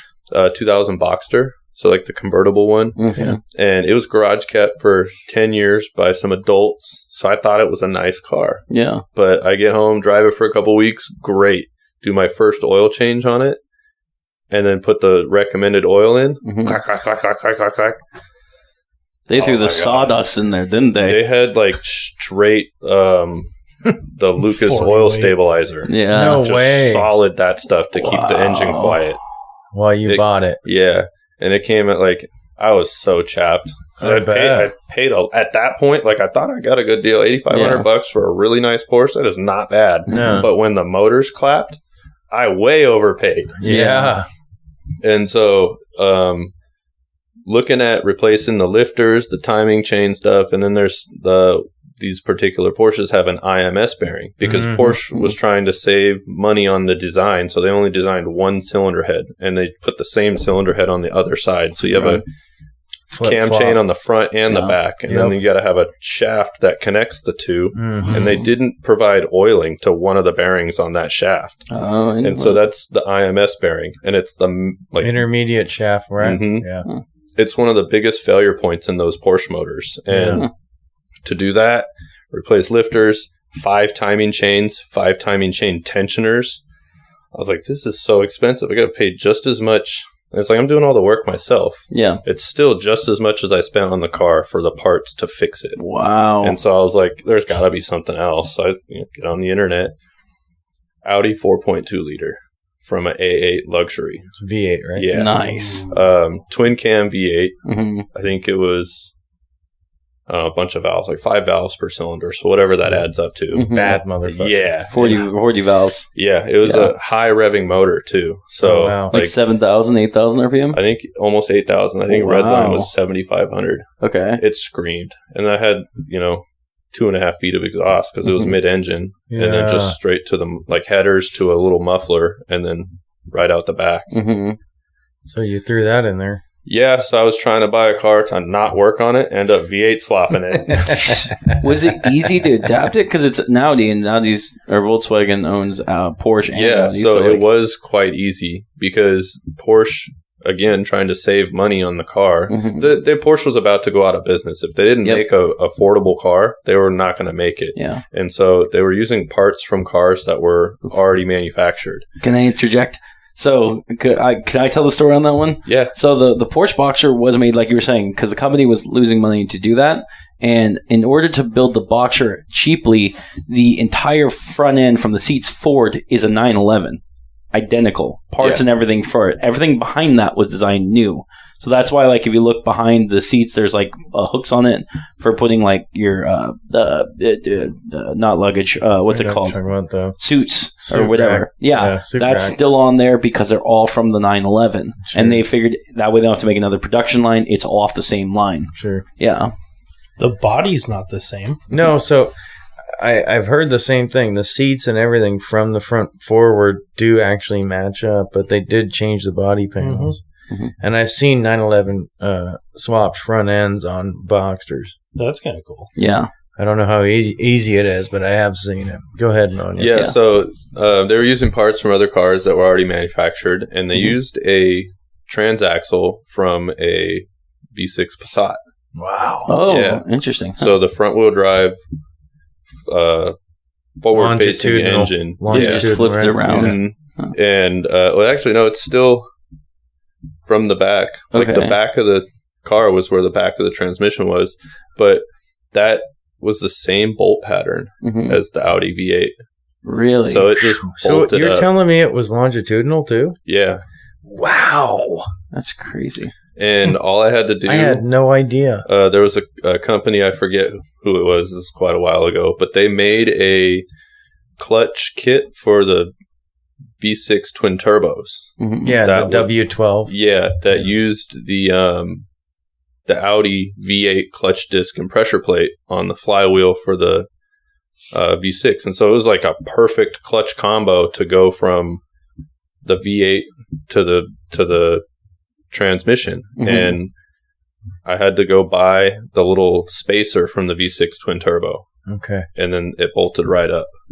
Wow. And then I just kept the transmission mounts in the same location. I had to tip the front down a little bit to clear the valve covers and stuff, and then I just welded up a cradle that held the motor in off the factory Porsche mounts. Wow. Yeah. You mean there's not aluminum pieces that step it out? There was aluminum. Like aluminum bars? No, there's just the factory trans bracket. I'm talking about the Lambo build. Oh, not okay. I don't think I've seen that. He's got a build that we can touch on. Oof. But yeah, no, It's not oof. I'm No, curious. it's oof. Oh. So you made a custom cradle? Yeah, it was pretty easy. Like the factory engine cradle thing, I ended up cutting the rear half off because that bolted to the frame, and then there was like a front motor mount, and I basically connected some DOM tube from that little bracket and that held up the middle of the motor to the front motor mount, and then added 2 motor mounts from Excessive on there. Mhm. Wow. Damn. And it held up the motor pretty dang good. Oh, I guess. And it fit? Yeah, it fit. I had to cut a little bit of the top. Could you see the motor from the rear deck lid? No, it was. I was gonna say, it's gotta be all the way under mid-engine. I know, but I'm just saying it had to be almost all the way under there. Yeah, the only thing you could see was the exhaust, little bits of exhaust pipe sticking out, and that car sounded really good. With the V8 in there, like, how was the heating with that? Was it way more hot or what? It heated up a lot quicker. Yeah. I ended up because the thermostat and stuff was behind the timing belt on it, and I was like, I'll never be able to get to this, and so I took that out, and then in my coolant lines, I put an inline thermostat. Okay. Damn. Yeah, and then still plumbed the factory coolant. I ended up plumbing AC into that. I just never charged it because it's like, But it's it was a convertible. Yeah, it was ready to go. That's cool. Damn, dude. You know, like with the V8, I figure like the cooling system, you didn't have to change the radiators in the front. Like, No. wow. So, What about tuning wise? So I ended up That's having some issues with, like, after I wired it up, Mhm. that was another thing, is I tried to hire a couple of shops to do the wiring because I wasn't super savvy at the wiring at the time. Yeah. Like I'd done, 240 swaps and stuff, but everything is online. You can find all the little diagrams. right. It's just to wire pass me down shit. Yeah, you can find SR20 stuff on Google Images in 5 minutes. I agree. That's been my experience. Porsche, all their wiring stuff is proprietary. They don't share their diagrams. And so, What? I ended up finding I had no idea. some Russian website that had pirated diagrams, but they were all different sizes and not PDFs. You couldn't download anything. So I'm all taking screenshots of all these things. And use Google Translate to translate the Russian. That was actually for the Audi side of things. I couldn't get the Porsche side of things. I found another guy on the internet that did the V6 twin turbo swap, and he provided me with the... Where was he from? The other Poland side of or the United something? States. Oh, okay. Yeah, He's still in the U.S. Oh, wow. Yeah. Sadly, his car caught on fire and burnt down. But he provided me with the one plug on the Porsche. The engine plug is a single plug for the engine harness. It's like 28 wires. Damn. I'm like, how does it run the whole motor off 28 wires? But At the time, you wondered. yeah, And it was all And- CAN bus. most of it, yeah. Mhm. And so he provided me that, and then with the pirated screenshot, resized, taped together diagram that I had, I was able to, like, I couldn't read anything, but match up wire colors mostly. Yeah. And I was like, oh, this works, these are all the same colors. And then, obviously, like, you need power to these things. And 12 volts here, switched here, Mhm. ground And- here. Yeah. first time starting the car, it fucking brum, and then died. And I'm like, what's going on here? This is the first time dealing with an immobilizer. And so, Oh, yeah, I was like, oh, it fired up, but there was immobilizer just killing the motor right after. So I ended up finding a guy on the internet. He was a tuning instructor at Wyotech. Mhm. And he's like, I went to Biotech. nice.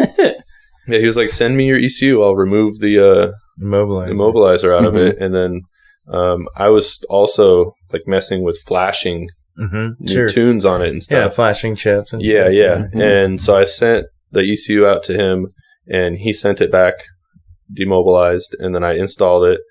Ran great, but like you're saying, you hate drive-by-wire. I hated drive-by-wire at this point too, because it was, not the proper car pedal with the right throttle body, and so it was really laggy all the time.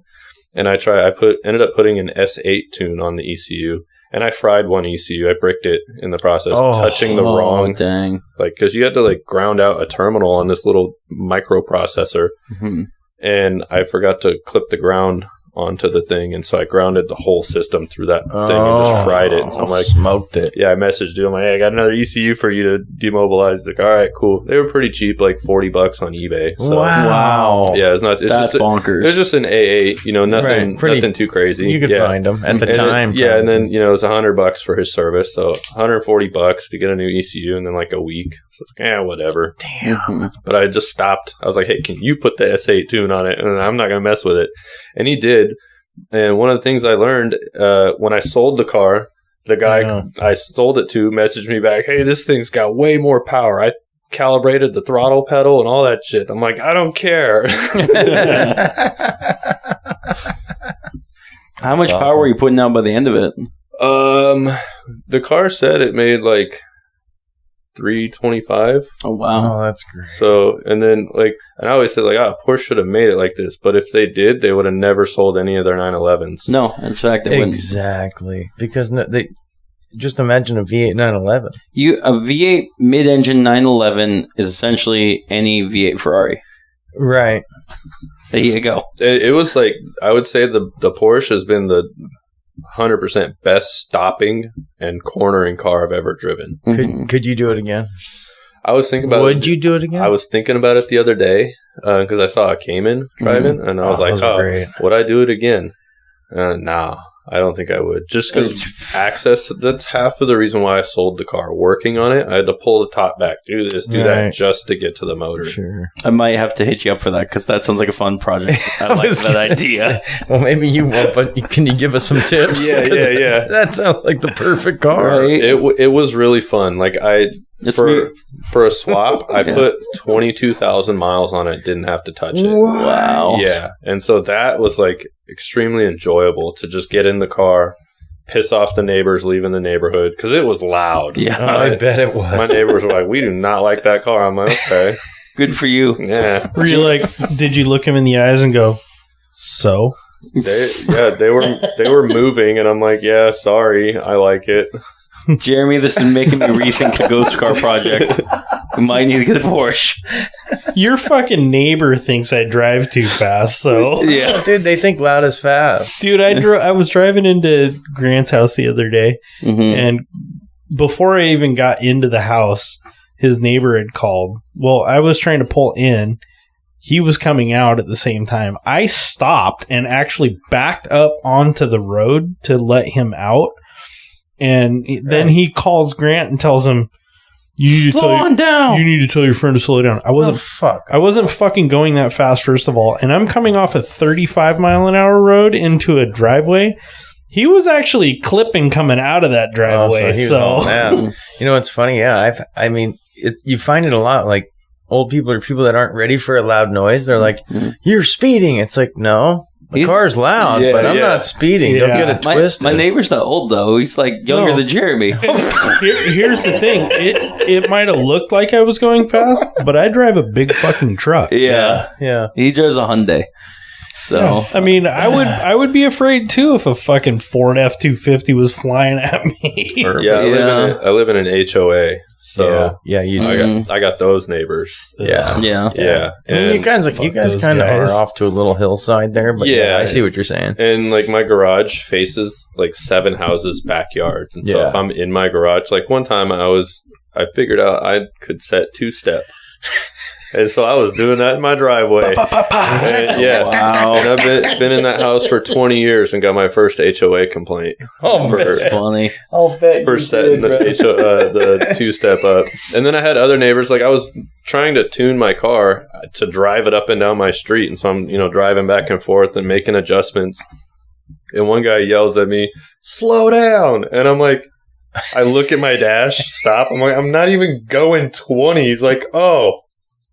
And I'm like, what? That's what I'm saying. It's Dude. like always people are like, slow down. It's like, I'm going 15 miles an hour. It's just a loud fucking car. The other day, I'm walking the dog, and there's a kid.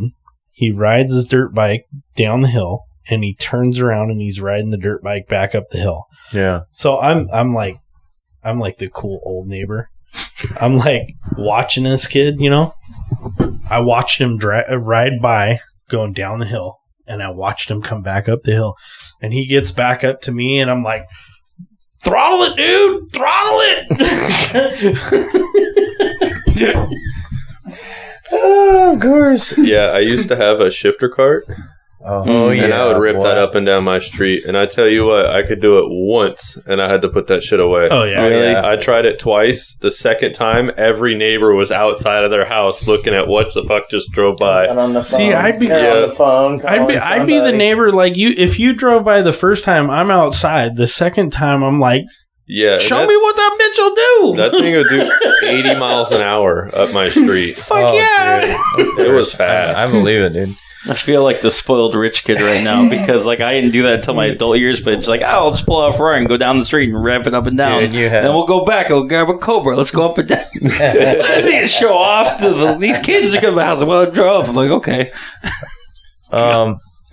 So, what are you going to do with the FRS, bro? So it's going to be like the daily driver, Sure. the weekend drifter, Oh, yeah. and then I have like one kind of goal with it. When I Yeah. was reading some NHRA rulebook stuff, I found out that there we go. if your car makes 2 9-second passes, just under 10 seconds, within the 9 seconds, and Okay. it's a street car, got street tires, street brakes, street stuff, Sure. insured, street registration. Yeah, it's a street car.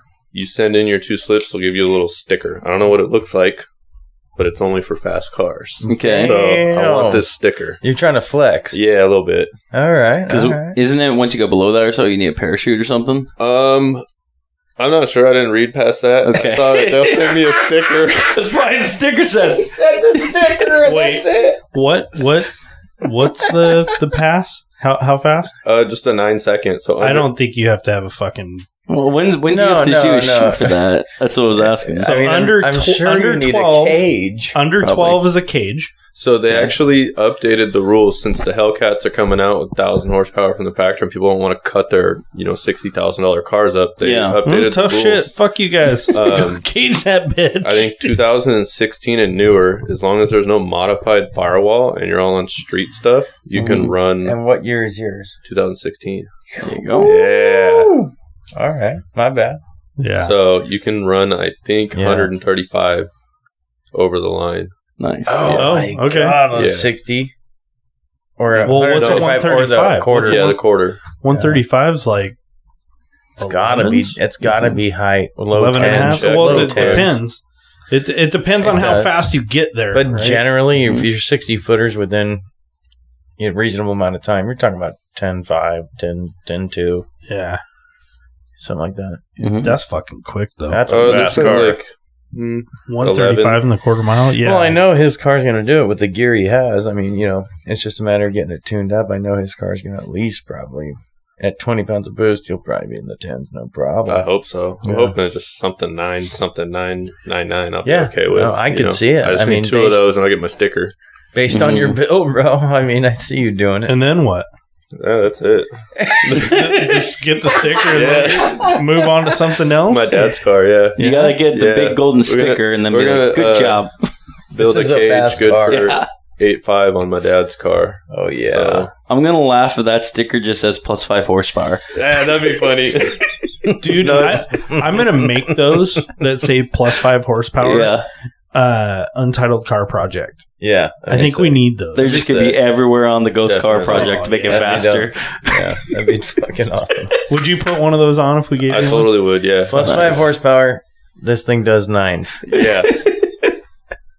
A dog car project. It's going to say +5 and big, right? And just then And and fine small. print. Yeah, yeah. It's going to be Untitled Car Project. Yeah. Having an NHRA drag sticker on it at all that says you're a certain class is pretty tough. That's sick. Yeah. On that Fuck car.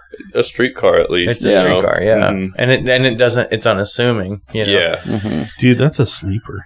it is. It's fucking Oh, It has I no love it. business sounding as good as it does It really, for a Honda dude. motor. When he pulled in and I was standing up here on the deck and then I heard it and I walked down and he like whipped around the cul-de-sac and I'm like, phew, that thing sounds money. Because you cammed it, right? Yeah, I put cams in it a couple weeks ago. You had Nice. already parked. Ian and I were standing out there, and I'm like, hey, you're going to have to move forward so my wife can get out. You fired that thing up. I'm like, ooh, it struggled. That's legit. Yeah. That's when you know you got Yeah. cams. Oh, it like, went at first. At first, it didn't sound like I was like, oh, it sounds good. Mhm. You know, it's a swap. Yeah. But now you can hear that it's built. Oh, yeah. Yeah. And I really like that. Yeah. I just put a cam in my LS3 and, dude, at low P idle, man. I haven't even tuned it yet, but it's just freaking sounds so good. That's one thing I don't. And was it revs hoping- to 7,000 RPM now. I was hoping to get the Lopi idle, but I didn't get it. Well, it's different on a 4-cylinder, Yeah. right? I mean, your separation's a whole lot different because you have 2 cams, too.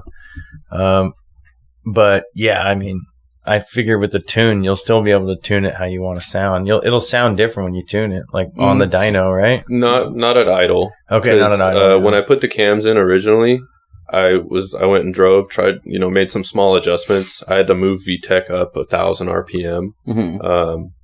And then cruising back, I made knock ears for it to listen to the motor so I could do some, to listen. So like for knock. stethoscopes. Yeah, I mean, it's a knock sensor on the side of the motor to an Amazon audio amplifier to some See, headphones. this is the type of shit I wanted to talk to you about, man.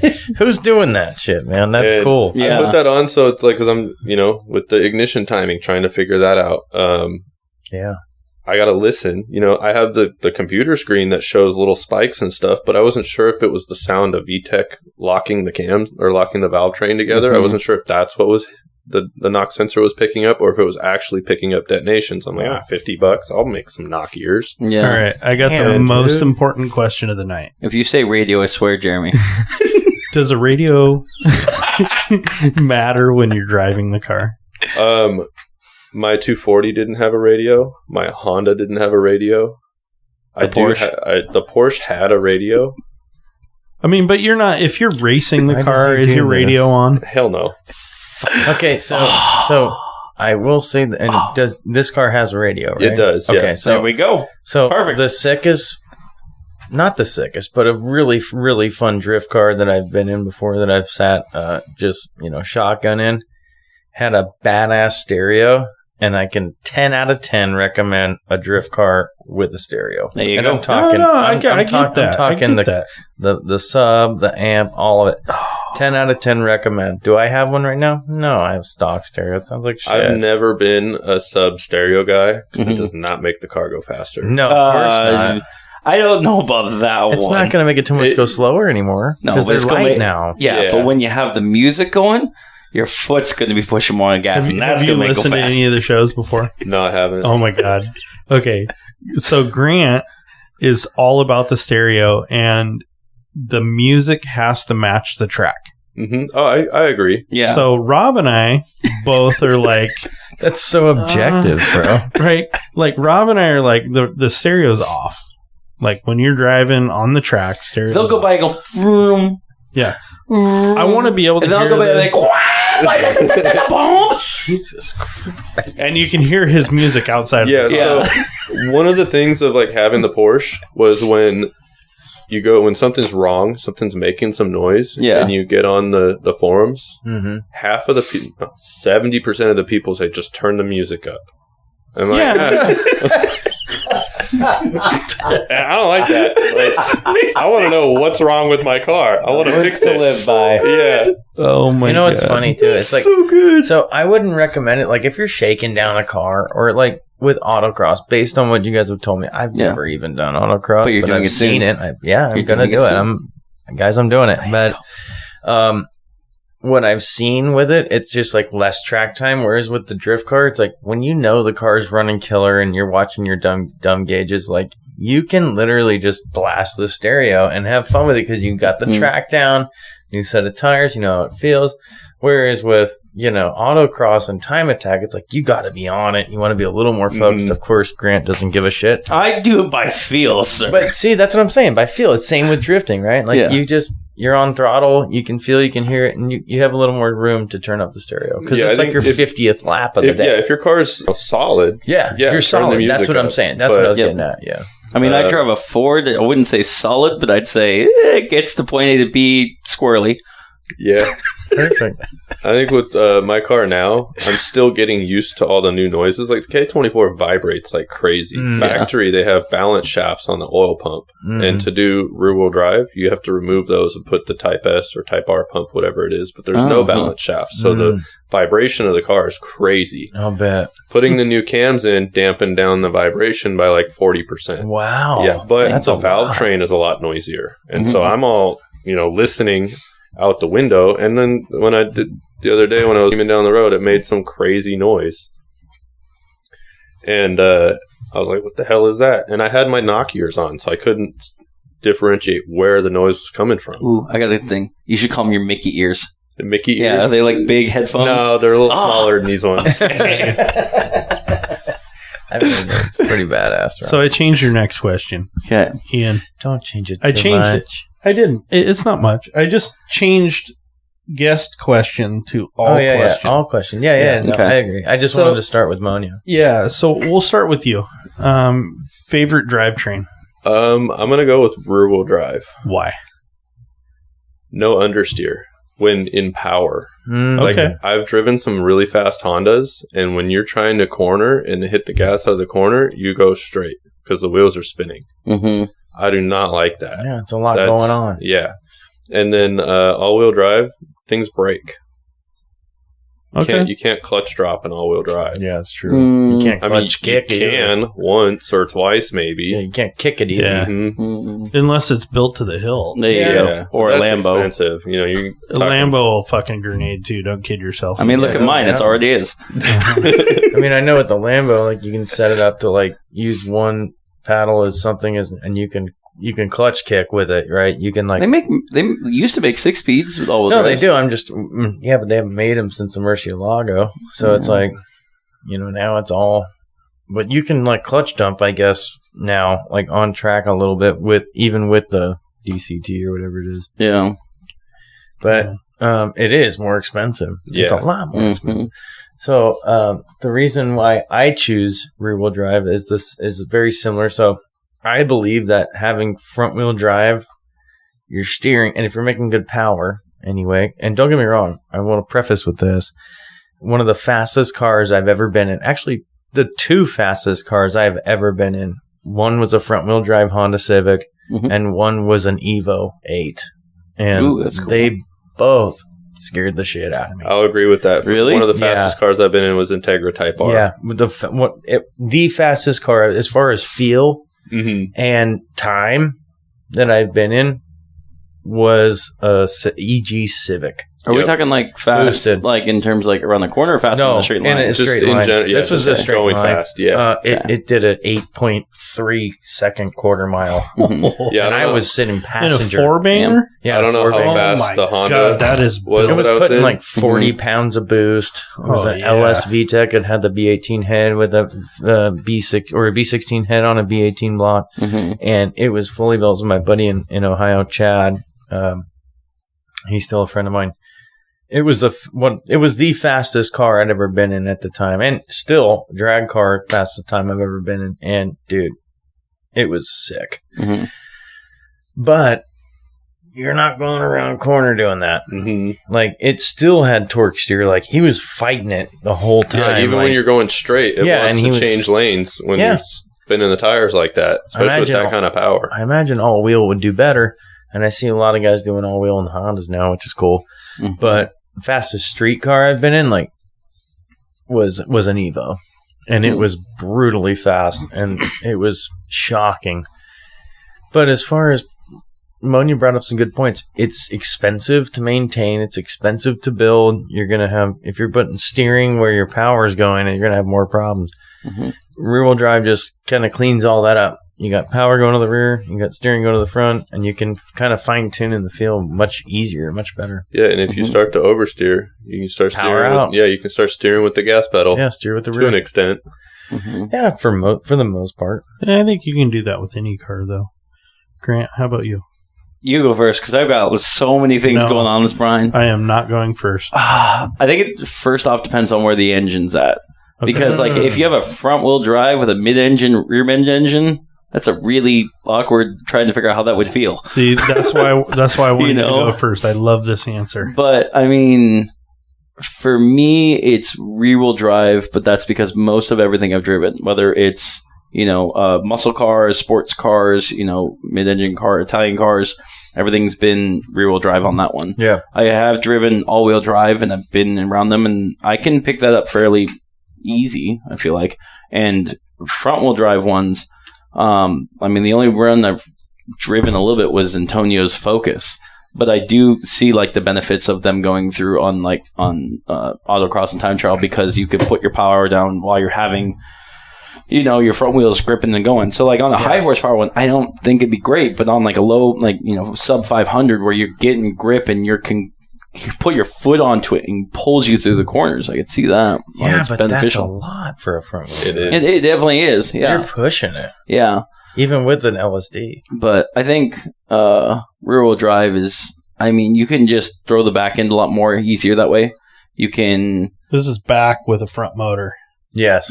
Okay. Or even if you're Rear in the drive, mid-engine. FR setup. Yeah, FR setup. Or even in the mid-engine, you can still have all the weight back there and throw that around too. I did not like the Porsche. Really? That was the one car that I was. That was mid-engine, right? Yeah, it was mid-engine, and I was a little scared to eat corners just because a front engine rear wheel drive is predictable. Mm-hmm. Yeah. The mid-engine is not. No. Yeah, but then you see guys like the Nova drifting a mid-engine rear-wheel drive car, and they're smoking it. I'm sure it could be done, but for me, like I was going around the corner.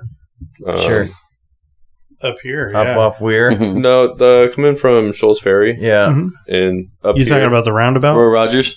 Roy Rogers, Yeah. where Roy Yeah. Rogers yeah. passes Shoals Ferry and then up what used to be It's 100 got mile the an hour bank. hill, that Yep. little Yeah. sharp corner there. I was going around there and I spun out in my Porsche, scared the shit out of me because I was You talking not about that expecting- 15 mile an hour corner? Yeah. Okay, Yeah. I know Yeah, where it's we're supposed talking I was about. probably doing like 35, Mhm. but it scared the shit out of me because it just, I didn't go in the ditch or nothing, but I was not That's- expecting it. And That- you couldn't correct. No, not at all. I just spun out. I think that's And- the go one ahead. thing that people don't assume, whether they're in an economy car or truck, whatever. When you go into a midship design car, it is a whole different feel setup than any other thing on the road. Mhm. Correct? Yeah. Wow. I mean, Yeah. it felt great eating the corners. I eat a corner at like 60. Coming Mhm. down 185th, I'd zip the top here at like 60 miles an hour, no problem. But after spinning out there, I took corners very carefully Yeah. just because I was. Because you can lose them. Mhm.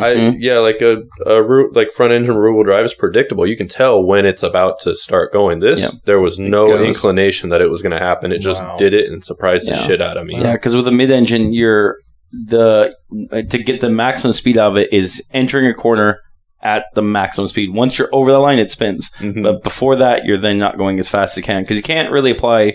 If you apply brakes to it, then the back end wants to come around. If you apply gas to it, then you're gonna.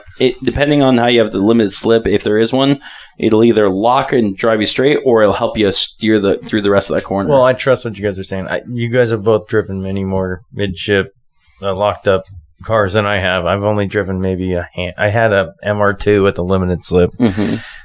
And even then, that's basically rear engine. It was close to it was mid-engine, but it was right there on the edge. Yeah. I can only imagine that, like, once you get it over the limit, it's gone. Yeah, Right. it is so 'Cause scary. That's too, how it especially was if you're trying not to drift the expecting it. MR2. Mhm. So I had two MR2s, but the AW11, the first gen, like, once you Oh, you got had it the over badass the one. limit, yeah, it was a great car. I loved it.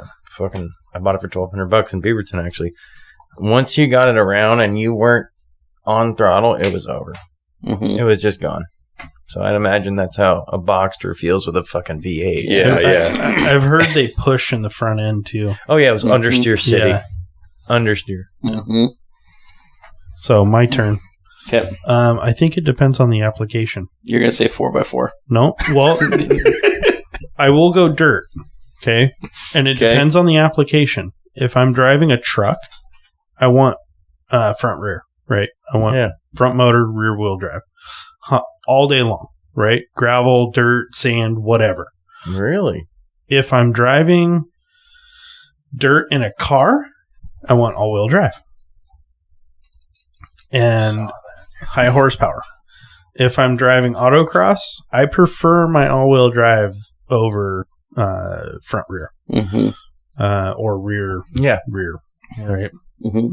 So really, for me, I think it depends on application. I would probably agree with that Yeah. because if it's snowing, I want to be in a front wheel drive. Oh, for Or sure. or all wheel drive. drive. Actually, Yeah. one of the best Or, cars I've ever front driven. Biased. Yeah. all-wheel. Mhm. One of the best cars I've ever driven in the snow. Actually, two of the best cars I've ever driven in the snow are a Honda CRX Mm-hmm. and a VW Baja. Yeah, I've never had an all-wheel drive car. I've only driven Damn, one bro. once, and it was my ex-girlfriend's car. And it was a Sure. piece of shit Subaru. So, Mhm. but and that's a pretty good all-wheel system. in yeah, general, but you guys know the kind of snow we get up here. Oh, If it's yeah. dumping, we'll get a foot up here. If your tires suck, you're yeah, fucked. I've usually got a Honda for a daily, so Yeah. I slap some chains on it and I just That'll do mash through the snow. That'll do it. It'll I- mow over anything. Yeah. If you want a car that will cheat in the snow, Yeah.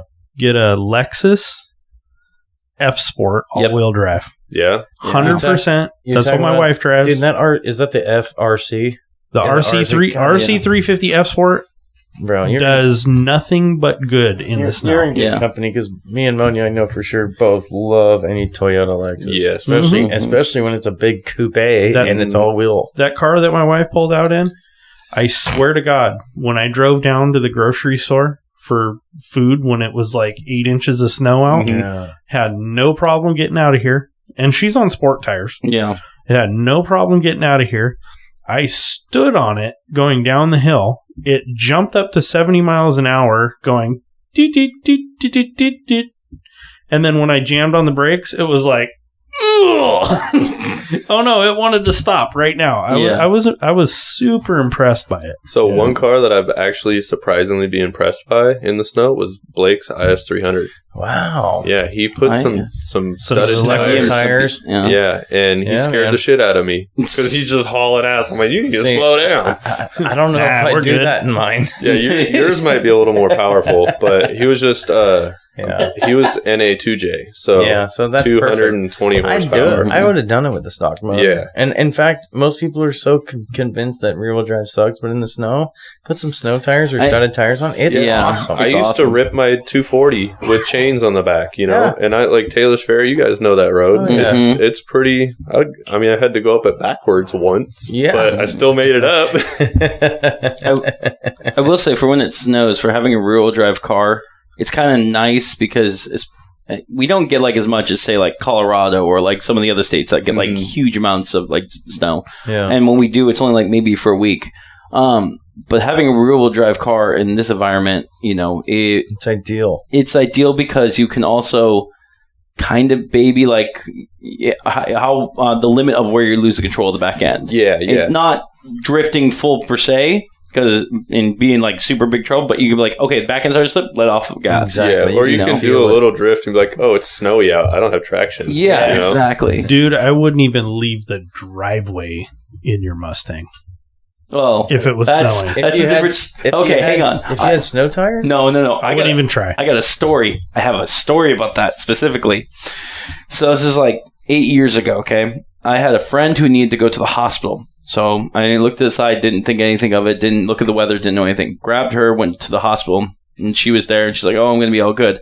I look outside, and it starts snowing. Just little bit at a time, and I'm like, I'm in my Mustang. My excursion's at the shop. This is not ideal. I'm like, I need to get on the road. Got to a point where I could finally leave. When I finally left, there was actual snow on the ground. This was having, I think at the time, like Pirelli P0 all seasons on the car. Yeah, I'm terrified for you. 4,000 pound car, 300 horsepower, rear wheel drive. And I'm like, okay, well, I'm just 26 straight, not corners. I'll just get on there and I'll drive and that'll be super easy. So I get going and I find out anything over 1,500 RPMs, the back end kicks loose, no matter what. Okay. So as I'm getting on the road and get on Highway 26, I realize then 26 is hilly. It goes up and down, up and down. And my Mustang, surprisingly, it handles really darty. It handles really well in the snow, but you can't get any power down. So in order to do that, in order to make it up those hills, I had to maintain speed. So I had to drive that car in the snow at 60 miles an hour all the way from Beaverton to North Plains without pushing any more than 1,500 RPM. Perfect. Otherwise, the car would spin. You're just in gear. Oh, my God. And as I was going the entire way, trying to get there, I made it, and I'm just seeing Jeeps, like, broken on the side of the road and trucks. And I'm like, I'm in a bright red Mustang going down 26 at 60 miles an hour. What is going on? And I'm like, I'm going to make it. This is going to be perfect. But the exit ramp is uphill. Oh, and I don't know what it looks, because if I have to stop because of a light or someone going, I'm not going to go. So I get up that hill, slowing down a little bit. No one's coming. I'm like, I'm going for it. And just green light and get down. I make it all the way to my shop. And I'm just like, this was insane. Pictures everywhere. I'm like, I can't believe this just happened. I posted on social media. I'm like, you will not believe the story I just went through. So then my friend posts, who just got a brand new 2018 Mustang GT50, not a driver of any. He's like, wow, you made that? That gives me confidence to go out in my car. And I'm as fast as I can try to text him, do not go. And he's like, yeah, I made it one block around this thing. And I said, no, that's not smart. My mom had a 1990 Cougar XR7 supercharged. Mm-hmm. She couldn't even make it out of the fucking driveway with it. Yeah. So, yeah. Rear-wheel drive doesn't do bad in the snow, boys. I mean, as long as you know how to drive and you got some chains or snow tires. And I think I didn't have either. Other people aren't, plugging up the road. That's it. Yeah, that's the big thing. If you have confidence to drive in the snow, you can drive around, but it's other people. It's everyone else, yeah. Exactly. So, give us a little bit of intel on how much you've learned from YouTube and what you think YouTube University means. So, YouTube, to me, is like second to Google as a search engine. Mm-hmm. Like, most people type in Google. I'm on YouTube. I mean, there's stuff that's on YouTube that's not on Google. It's in a different format. It's not text form. It's video form. Mm-hmm. And you do have to skip through a bunch of stuff to get to it. But there's a lot of information on YouTube that is not in text form on Google. Yeah. And I learned a lot from YouTube. Just in general, tuning stuff. You can go watch a video of somebody tuning a car, like PFI Speed, the Boosted Boys. Mm-hmm. Their tuner posts a lot of stuff on tuning cars on his YouTube channel. So you can literally go watch that and learn how to tune some stuff. You can't get that same type of information from Google. Yeah. Yeah, I agree. Yeah, I mean, I can't tell you how much fucking shit I've learned on YouTube and how much stuff like you said, you can't just Google it, but you can dig deep and find the stuff. Mm-hmm. I mean, I venture to say, I feel like most guys who are mechanically inclined or done things to their cars have learned shit off of YouTube nowadays. In 2024, I don't think it's not a wild thing. Yeah, no. Back, 10 years ago, it was the forums. Yeah. It was the forums, right? But the forums are dying.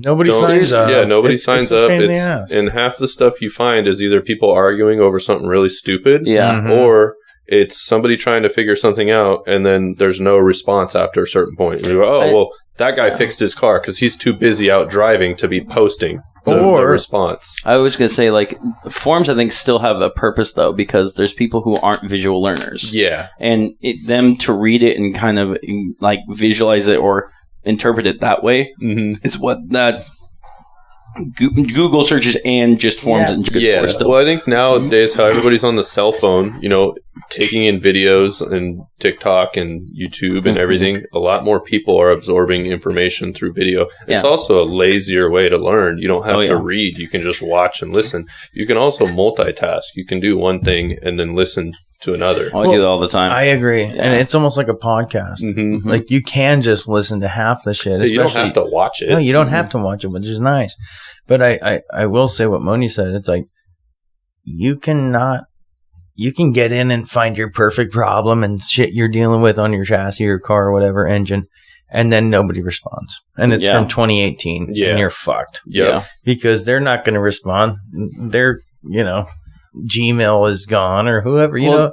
That's the problem with forums. It's not like it's like a valid, active community. Whereas YouTube, almost everybody has YouTube. So if somebody commented on something, you can at them, and then they'll give you some sort of response and they're like, "Oh, let me message you," or and they'll link you to another video. Or even something. with YouTube now, it's a lot of people use, like millions and millions of people use YouTube. And so even something from like 3 or 4 years ago, you can go comment on it and you're going to get a response. That's what I'm saying. Yeah. That's exactly what I'm saying. Yeah. Yeah. Which is the benefit of it. Yeah. Sorry, my mind went to Reddit for a second because I know like Reddit's started a similar using Reddit thing too. Yeah. And it's a similar vibe though, because everybody's still actively using it. Whereas like you get on My IS or, Mustang Capri or whatever the fuck it was for the Fox bodies. It's the same shit. Like nobody's really active on there. And then you also have to worry about people who pay to keep up the forums. Like I remember My IS, they didn't pay for the server for it and it got shut down. That's and what like, I'm saying. I was looking at, Jay-Z wiring stuff. It's like the website's not working. I hit up Chad and I'm like, Chad, I need this because you have it. Like, and he did. Mm-hmm. We're gonna have Chad on the next episode, I guessed. I feel like the internet is evolving a lot, and it goes into the YouTube University. Where I was going with it is we start with forums. I would say it ventured off into Reddit, and the entire time it's going through, YouTube's always existed. And I think anything that was text-based helped inform YouTube to grow. Because like nowadays, people have, instead of Reddit, we go to Discord. It doesn't get shut down. Whatever's the main huge hub of thing where data can be collected and people learning from that, put it onto YouTube. And I think people have built careers not only on YouTube, but have made communities grow. Like Chris Fixit is a great example because you go there, you're going to be learning. You may not know if you're going to need it, but it's something taught they need. And it's in depth. Exactly. And if it's something specific, it's only a matter of time until someone actually makes a video or gets enough information to be like, you know what, no one's doing this. I need to post on this and let's solve this issue together. Well, let's be honest. It basically comes down to what are the platforms that everybody's using right now and that have been using or that they continue to want to use. I think YouTube, Reddit, Discord, they're all valid platforms right now. But that's not to say that they're going to go away. One of those will probably dwindle away in the next 5 or 6 years. Well, the platform that everyone uses is the LS motor. I don't think. I don't think YouTube's going away for a while. Yeah, that's right.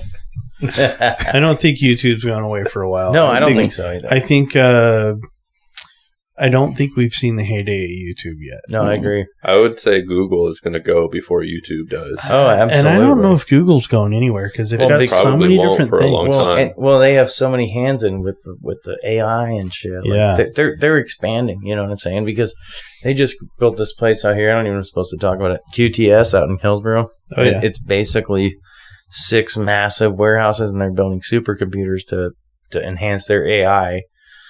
And that's basically just a server farm. Exactly, it's a server farm, but they're building supercomputers. I've talked to the engineers. We have the elevators in there, and basically what they're telling me is that they've built like 300, 400 of these on the West Coast. So they're they're just trying to make a bigger, better AI. So I think Google might. I think that's AI might replace Google. It's crazy.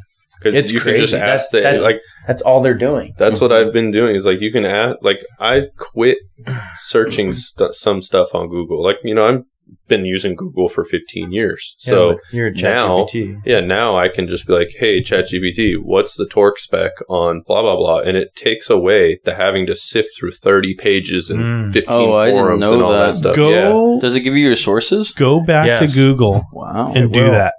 You can by voice. Yeah. AI is doing that same thing. Yeah. It's same so with Facebook cool. and Meta and all that. I don't like the Facebooks. No, I hate it, and it gets in the way. You're actually trying to find somebody on your profile or something, and it keeps gives you popping this up, and I'm like, shit. stop, go away, I don't want you. Okay, getting back real fast. Go ahead. Getting back to YouTube University. Do you guys think there will be a point where people can use YouTube to learn so much that, say, a shop would hire someone confidently for that? 100%. Rather than like going in and saying, I've been working in it. Shops would hire me. Yeah. I would hire you. Monya, Yeah. come on. Do you want to work in the semiconductor industry? I would. I hire mean, you. maybe. Maybe if my dad's company, Yeah. when he retires, if Dude, I don't when have he my own thing figured when out. he retires, you need to take that over. Yeah, you should. I mean, I don't know. I don't like doing the You work. don't like passionate No? about it, yeah. Mm. You don't have to like it. Monya, You have to teach somebody else to like it. well, what I think, Monya's work on other cars and other people's work. I mean, yeah, I know you're expensive, but if I had a real project that I was like, I'm going to sink money in this, or it's going to be something that I need, I would hire you, bro, Mhm. because I know the quality of your work and I know this and that. But the reality is, you're passionate about it. Yeah. So that's what I'm saying. that's why I like doing the car stuff. It's just a hobby. I don't know if like a bunch of people are like, oh, you should start a shop, and it's like, well, maybe, you know. Yeah, but you Yeah. don't want to deal with the bullshit. I would have That's to the big be thing. You wouldn't at a like it certain anymore. level of work that I would want to be doing. I wouldn't want to work on some Honda kids stuff. You know, they're Nickel and usually- diming you. yeah, they're usually broke and they Yeah. don't want to pay for something. It's You like should- I don't want to do that. You should go back and listen to our episode with Arturo Mhm. and how he started his shop and how he manages of taking on projects. He does it by like he has to literally not interview and Enjoy the project. and enjoy the project. Like go back and check that episode out. Okay. It's very eye opening on And how he runs it. And I actually, now that he mentions that episode, I think you could do it. Mhm. I probably I think so, could. too. I just would have to pull the trigger on it because Yeah. I got Yeah. a lot of people are like, "Dude, you do good work." I'm like, "No, this is what I really like to do, and I always like to do better and better and better. Mhm. Like what I did yesterday, I can do better today. Yeah. At least that's what I think. And like then that's you- my mentality. And reality is, you couldn't do it alone. Yeah, You that's have to have a team. that's the At thing. least And a then small team. I don't really Yeah. trust a lot of people. I don't know a lot of people that are like, I can leave you with this and you're not going to fuck it up. Yeah. Or you're going to make it to my standard. Well, like, yeah, Right. you all have to have the same vision going in, Exactly, and same yeah. passion, and finding those individuals. The A team is not only tough, Mhm. but then also like, are you going to stick with it to the end? yeah. How far can we build this? Are you at a 2-year commitment or a lifetime commitment? Yeah. You know, if something happens where, say, a loved one or pass that's away or different. something, who takes over? Can the Mhm. business still survive without that one person? There's this and that, but it's possible. I think that's why I haven't done it because right now I'm just a one man show. Mhm. Yeah. And, there's not, I have my best friend Blake, like me and him were talking about it earlier today. We could do something. Like, yeah, but you Oh, got yeah, a you full guys time could, job. like- Like, you can't break off your Right. job and come. Mhm. Unless you guys had some sort of, less overhead and more Exactly. money in the bank or something. Yeah. But not to say you guys couldn't, Blake's a talented it's guy. just really hard to start. It is really, that's what I'm saying. You need some sort of a capital. Right? Yeah. You need Mhm. capital. And not to say you couldn't do it and you and Blake couldn't do it. I'm sure you guys could, but it's like, it just takes, one, it's a big jump. Yeah. Two, you're going to lose any benefits you have from somewhere until you get enough shit. And then you can actually be like, this is worth investing into. Exactly. Mhm. Yeah. But I could see it. Mm-hmm. So, next topic. Well, you say it. No, you I got to say it. I'll do it. There you go. He's It's good. the last 3 questions. Okay. Yeah, see, that's what I'm saying. It's the The last OG 3 should do it. questions. Not Okay. me, Okay. not the guest guy. This is You're not the guest guy. The next 2 questions are for you. What's a hard no? What car is a hard no? You were Ooh. given the keys and here you go. You have to have it. You're not taking them. Oh, let's see. This is a tough one because Mhm. what I say is, a lot of people talk shit on a lot of cars, but my rebuttal is, man, if it was in your driveway, you'd be about it. Yeah.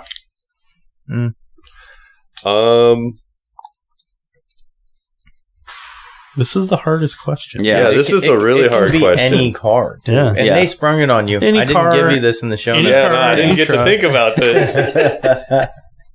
Let's see. Probably a Subaru. Oh yeah, Any Which Any one? Subaru? The Flat 4, I've repaired more of those than Mhm. anything else. Yeah. Okay. I believe that. Like more timing belt brakes than anything I've ever seen. Yeah. So even if it was like something like a Brat or something like that, Oh, it'd that's still be, definitely not. Those No. are ugly. Yeah. But they got the jump seats in the back. Hard nose Subarus. Okay. They don't make any Okay. power with their boost, Yeah. and they brake easy. Mm-hmm. That's true. They're a little teeny in the doors, too, I think. But Mhm. I had one. I had a WRX. I'd take a Toyota. I loved it. Me And- too. I was racing it. I raced it for 1 season, and then I hurt my arm, and I'm like, the car's got to go. But my whole thing, the entire time I was driving it, was at any minute I'm going to have to change the head gaskets. Yeah. Yeah, head gasket or timing belt. Yep. I was about to say, like, if Subaru ever combined, like, with another reliable company, like Toyota, to make a good engine, I'm like, wait, they already did that. They did make a good engine, though. They the did, FA20 is crap. Yeah. The Toyota took on the fucking flat 4 instead of going the other way. That was a big mistake. Right? Do you think they would have stuck, like, a beams in there or something? Or that imagine your car with the little 3-cylinder 300 horse. Yeah, we were just talking about that the other day. Like, they're making 900 horsepower with those motors. That's crazy. That's 300 per pop. Yeah, dude. that is wild. It's I mean, they're insane. expensive, Right? but It's insane. it's also because it's brand new tech. Mhm, So, but I that's think true. those are going to be, it's small, lightweight, compact. That is going to be, if Toyota makes more of those cars, I know they were a very limited run. Yeah, But I think they're if they still start- making them. If they start mass producing like the Honda motor, Well, that's going to be the business. I mean, Yeah. we've talked about It'll it. be cheaper too. We've talked about it on previous episodes. They're talking about the SFR, right? The little Miata fighter guy. Yeah. It's going to be the same motor with a 3-banger turbo. Talking about I'm not going to bring it up. Yes, we do. We need to bring it up. Okay, I'll bring it up right now. Real quick. Sorry, because Grant just showed it to me. They're doing an MR2. All-wheel drive. For 4th gen. nice. Mid-engine, Yeah. all-wheel. It's going to be a badass that'll car. be fun. And they're talking about putting the 3-pod in. I think they're making all these cars so they can just keep producing that 3-pod. Yeah, and I know that the Which is gonna EPA be regulation nuts. stuff, the smaller the engine, the more carbon credits you can Right. get by with And or they're whatever. still trying to create a performance vehicles, and I heard all of them are going to be manual. Ooh, that's going to be nice. That'd be good. Nice. Performance and fuel mileage is what they're going for, right? We talked about this in the last episode. Like, they're going with another MR2, Yeah, but they're also Nissan is going Silvia. I hope. I heard about that. I really hope so because I got one of those. That's the I got a second person S14 that's at heard it. home. Your S14 is gorgeous. Yeah. Nice. It's a really nice car. And Okay. he's also put really badass parts on it. But Yeah. anyway, another All right. episode. Yeah. So, next question. Top 3 vehicles you would want to drive or own. So my FRS is at the top of the list because it's just sounds way too good. Sounds too good to be true. It does, I gotta say. It's got a lot of power. I really enjoy the tightness of the car. It's a very nice driving car. My second one would be my dad's car. It's my dad's car. It's going to be 1,000+ horsepower. That's going to be a riot. Can't wait to do some burnouts in that thing. Seriously. And then I have another car at home. It's been in the shipping container since 2019. I just kind of lost interest in it because other things are more interesting. But it's a tube chassis Bug that I've been building it's been in the container for 5 years, but started it 9 years ago. And it's got a Honda motor in the back. Ooh, what kind of Honda motor? D16 turbo. Okay. What is the what are you doing with it? It's rat rod, pretty much like rat rod. Yeah, but super bug. I will interject. Sorry, Monya. It looks like a GT car. Yeah, it looks like a Really? cup car. It 'Cause really it's got, does. It's wide body. wide body, 7 inches cut off the bottom, so it drops the height down. The bottom of the frame is skinned with a one piece of aluminum. Porsche bumpers. Porsche, or no, it's it looks like a Porsche. It's actually New Beetle front and rear end on it. Okay. So old 69 Bug shell, and then New Beetle front and rear end on it. So it's like a mix match of everything going on. Honda motor with the transaxle in the back, so front wheel drive just in the rear. Is that another K swap? No, it's D16. Okay. I gotta know real fast because I thought the B16 was the best one you can get out of those series. It was Why cheap D? to build. Okay, that makes sense. Fully built is $1,900. Okay, Yeah, and it's good for like 400. nice. Yeah, And a little tube chassis. And it's still mid-engine or rear engine. yeah. That's freaking Dude, cool. I want to see it's a pictures gorgeous of car. this. He was Yeah, showing I'll me send you guys some Hell pictures. yeah. Yeah, and if you actually. don't mind, we want all the pictures. Every definitely. project we've talked about today. Yeah. All right, dude. Last Cool. question. I think we're And we'll start with anybody on this one. That one I need to think Okay. about. 'cause- Okay, I got one. I All got right. one. Coolest car related. Oh, sorry. Coolest vehicle related thing you've seen all week. Real fast. God damn it, I need Grant. to know because we've been to beaches within a week. Yeah. Okay. So we talked about 2 days ago. Yeah. We talked about the coolest thing we saw there. So so ignoring beaches. Ignoring beaches. No. Okay. That's a hard one because I'm going to say if you saw something that you didn't talk about the first time, use it. Okay. If you didn't, can you find something else? Give me a browser or give me the let me search it real quick. I want to show I want to show the pod guys here. Okay, for sure. Oh God, I knew you were gonna fuck me on this. What was the coolest car related thing I've seen all week? Like Grant said, right? Wednesday last week we went to beaches. We saw a bunch of cool stuff. I think I'm gonna have to go with something from there, right? So I think I'm trying to remember what I talked about. I know it was truck or something like that. Anyway, one of the things that I saw that I didn't talk in the beaches episode was a Cadillac it's a big wheel, and I'm not really into big wheels that much, but this thing had black spoke wheels on it. Ooh, that's different. It was fucking dope. It was really cool looking, and I don't know if I got a picture of it or not, but I'll have to look through my stuff and see if I can find it. It was really cool. I think the guy did a really good job on it. I was trying to kind of meander through the group and see if I could find the guy, but I never did find the owner of it. And then I saw him driving out 5 minutes later. I'm like, son of a bitch, Missed it. I missed it, but I'm going to go with the big wheel with black spokes, the Cadillac. So what I saw on the internet, it's not in person. That's so cool. I didn't know this existed until 3 days ago. Okay. It's called the Nilu 27. They've made a few. How many? Only like 2 or 3, but they're roadworthy. They're going to sell them. Who makes them? Nilu. It is Nilu. Nilu 27, they're called. 1,070 horsepower. It's 1,070 horsepower, V12, manual transmission, rear-wheel drive. Yeah, manual only. Nice. I like that. Not like the new Corvettes. And they're just bad. And I'll tell you what. Oh, I don't want to do that yet. Oh, don't do that. Well, for advertisement reasons. Oh, I don't want to do that. Okay. They're like 2,800 pounds for a modern car. Damn. That's pretty good. They're flipped heads. Oof. I saw the flipped heads on Instagram last week where it popped up. You did see that post too, I saw the post. I didn't know what the car was. So we got cool. Exhaust through the center valley. We got the intakes on the outside. Yeah, it's a gorgeous, gorgeous design. It's like 1,000 horsepower NA V12 manual transmission. There's you can't even get driver assist. The only thing you get is a rear camera off the back. I think a real car. It's a driver's car. I mean, let's be honest, guys. And the fact they're going to build, I think they said they're going to build like 45 of them.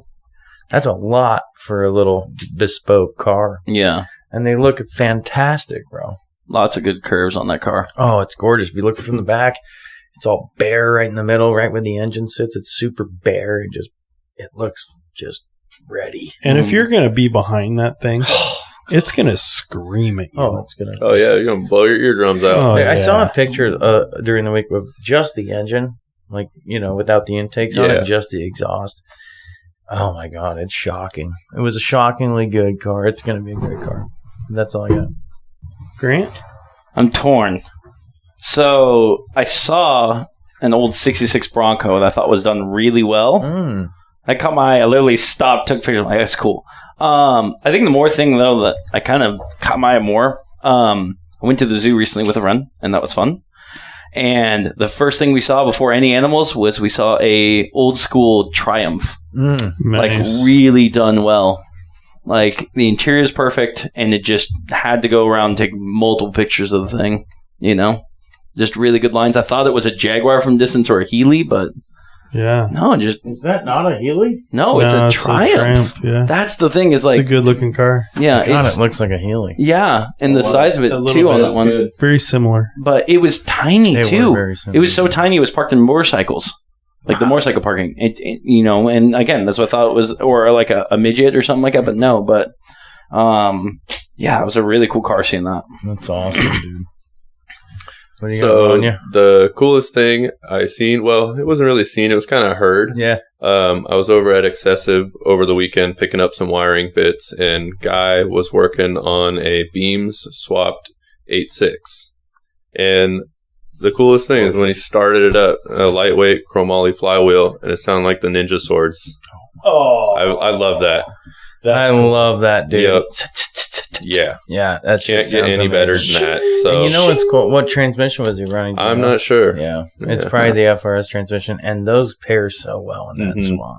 Question: what's beam swap mean on that car? A Beams is the Altezza, so the IS 300 in Japan. Okay. It's a 4-cylinder with dual adjustable cam gears. Oh, okay. Yeah. They're Interesting. basically the high revving, perfect amount of power 4-banger that they put in like a bunch of cars. But yeah, the Altezza, they're awesome cars, Yeah. Pretty- awesome engine, Very affordable 4-cylinder, 200 horsepower and you Okay. could Yeah. rev them to 7,500 RPM. all day. Yeah, And Nice. high compression 4-cylinder, pretty good motor. Nice.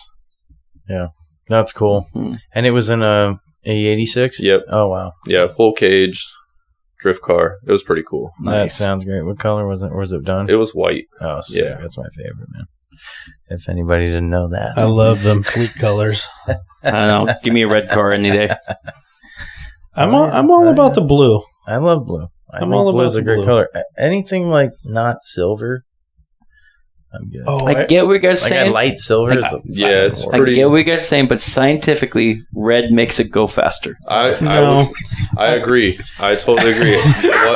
One of my sayings. fuck. One of my sayings, if it's red, it's a Ferrari. Yep, Yeah, Okay, that's true. At least the 4-year-old kid will think that. yeah. I do.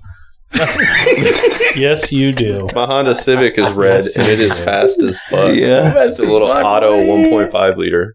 Oh, that's awesome, man. I had a Ford Ranger that was red and white.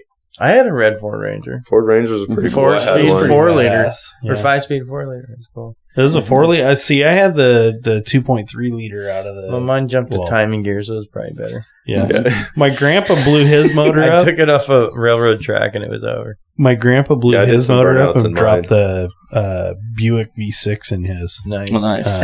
Ford See, Ranger. that's like the 3800. Yeah, those are That's a sick. good motor. It's a great motor. All right, Monya. Dude, thank you so much. Yeah, I man. appreciate you guys having me here. This is Do you fun. have any social media or anything you want to shout out? You guys can follow my Instagram, Call it out. Yeah. Omowanai, Say it. Or you spell it.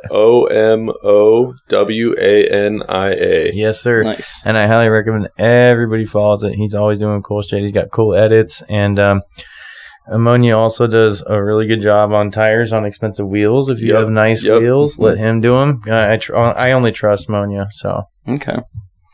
And then, real fast, we got to do our shout outs for our thing. Dude, Don't forget to follow us on Untitled Car Projects at Facebook, at Instagram, at Untitled Car Pro, at Twitter. Don't forget to email us at untitledcarproject@gmail.com. We'd love to hear from you guys. Questions, comments, concerns. We want to see and hear about your builds. Tell us all about it. check out the Facebook group. Check out Facebook and our Discord now with me and Rob. Is there still only 2 people in that? I don't know. I know I'm not in it. and also We need more people. quick reminder, I'm going to do this every episode that I'm on. We're going to SEMA. We will see you guys at SEMA. We are going to SEMA. Super excited. If you see the guy that's like running around that acts like a 5-year-old, it's probably me. Yeah, if you guys want to meet up with us in Vegas, let us know. Hit us and up. We'll set something up. Yay. All right. That's the show.